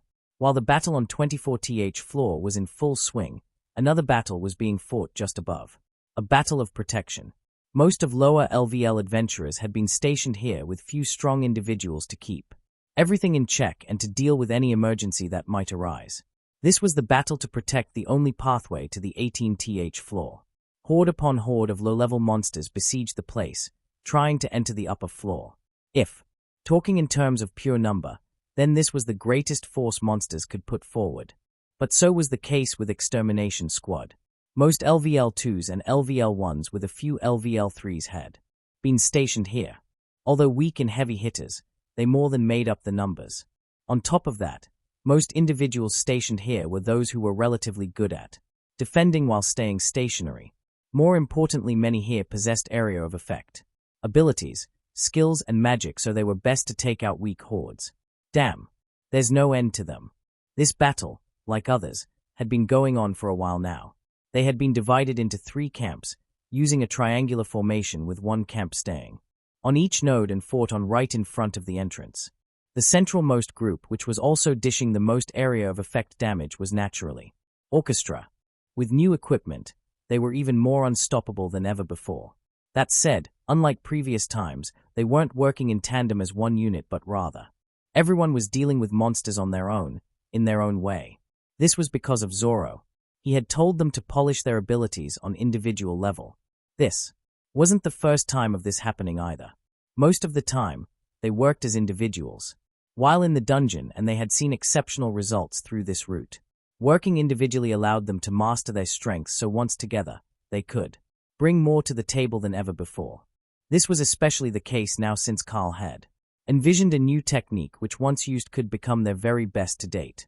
But the requirements needed for it to be usable were tough, and so they were working hard to improve as much as possible. Everyone stood at a certain distance of each other, using their abilities, with Carl as always standing in the center. By himself, Carl possessed almost no fighting capability, but that didn't mean he was useless. In fact, he was the main key for their combined might. He was the arranger of music notes, the conductor, and sometimes the song producer. Other than all that, he was exceptionally great support for the team.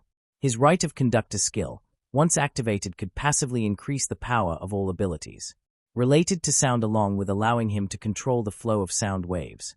It was also him who made their abilities even stronger through giving their sound a physical format and dimensions. All in all, he was like other supports, weak by himself but great when combined with others. Even right now, he stood in the center but wasn't controlling the flow of sound waves. He allowed them to do their thing in their own way, albeit increasing their overall output.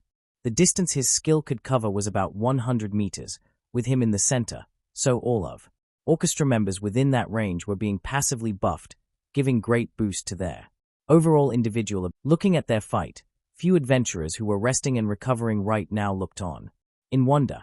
Their abilities are really powerful. Not necessarily. They are just like another magic user.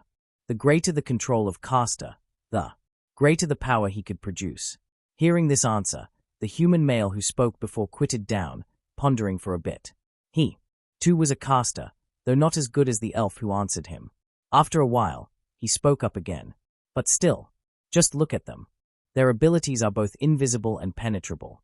Physical defense means almost nothing to them, and he was right in that sense.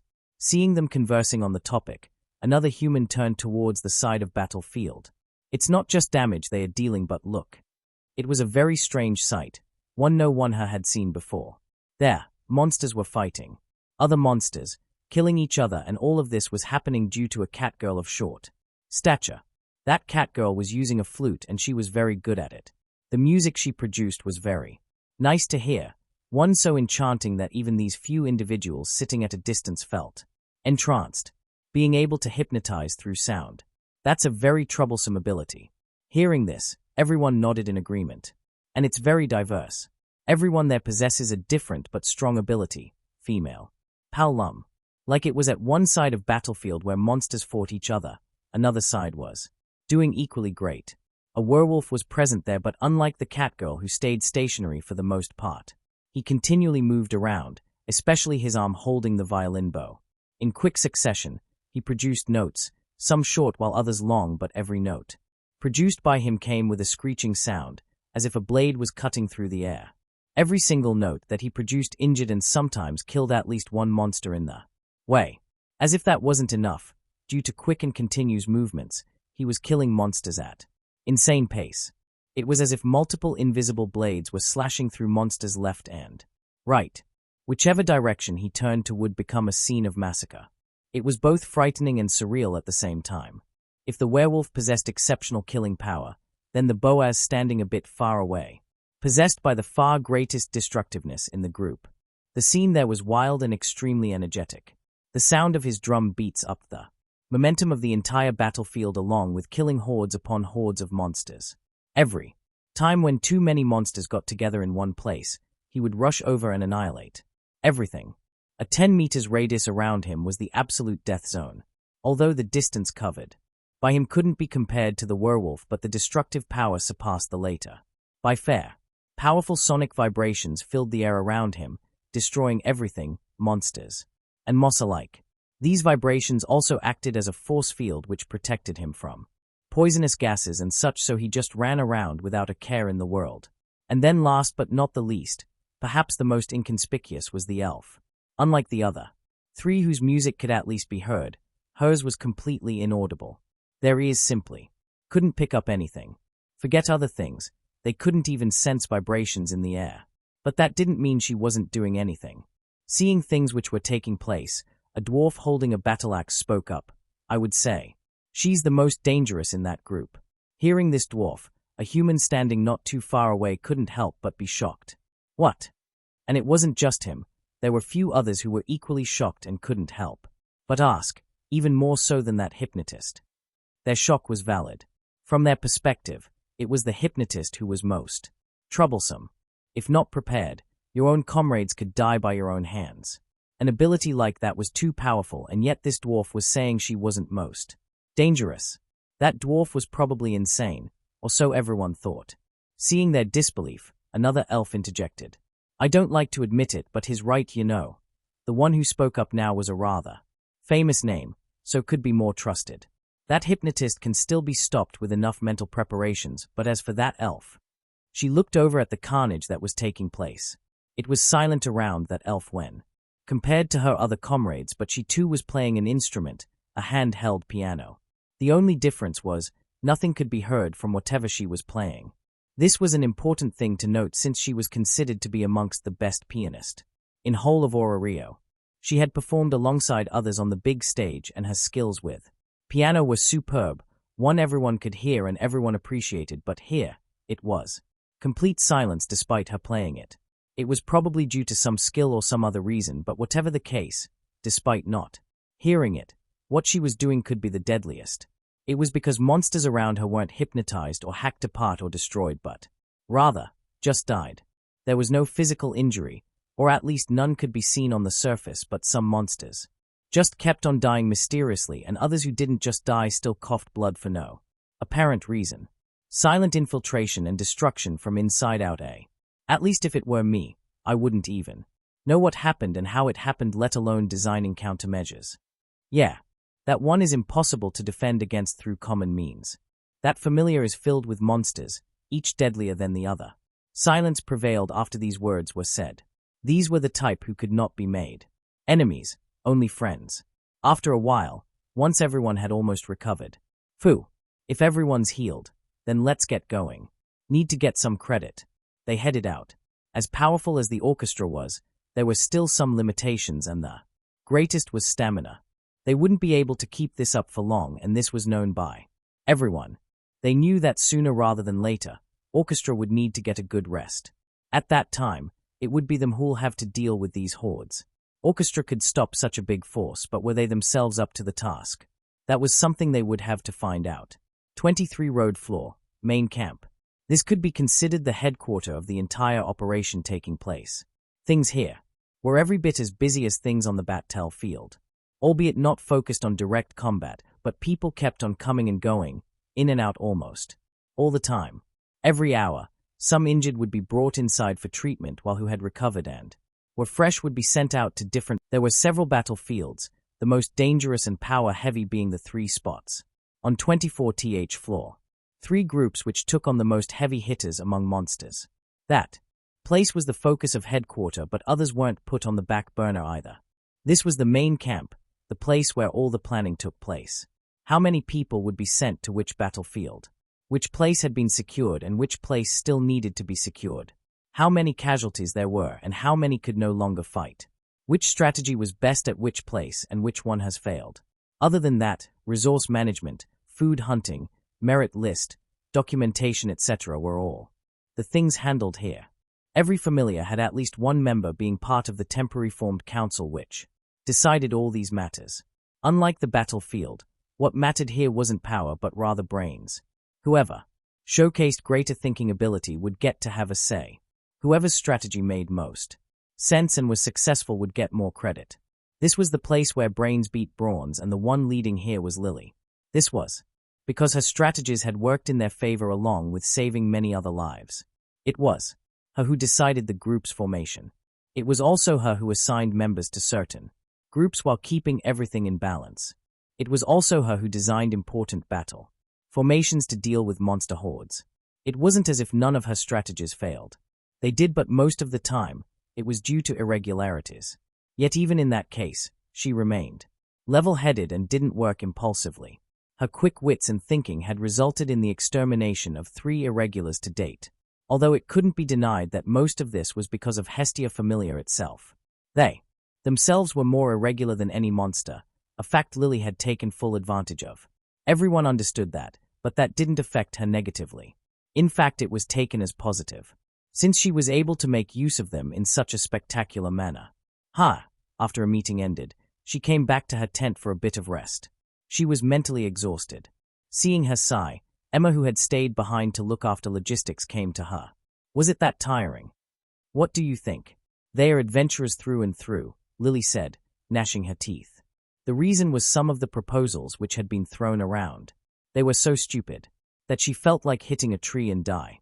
The problem wasn't with the proposals themselves, but rather it was because of how hard she had to work to have them understand the shortcomings. Most of the meeting had been used up on her clarifying them. Now, of course, she wasn't alone. There were a few others who too were very sensible in these matters, but most had no idea, neither had they studied this sort of subject, so their cluelessness was a given. She was perfectly fine with that, but that didn't make it less irritating. I would rather fight it out on battlefield and kill monsters than this. What are you laughing at? Nothing. I've just never seen you look so exhausted and bitter. It's a new expression for me. Really? Well, I suppose. By the way, where's Heraheim and others? Pushing her grumbling aside, Lily inquired about those who hadn't gone to any battlefield. Well, not technically. Other than these 2, there was Heraheim, Welf, Leo, and Suu who had decided to stay behind. Hearing this, Emma started giving her account of everyone's activity. Heraheim is at the recovery tent helping and doing odd jobs here and there. She's become quite popular among everyone. Popular, eh? Well, that's a given. No one's bullied her or anything, right?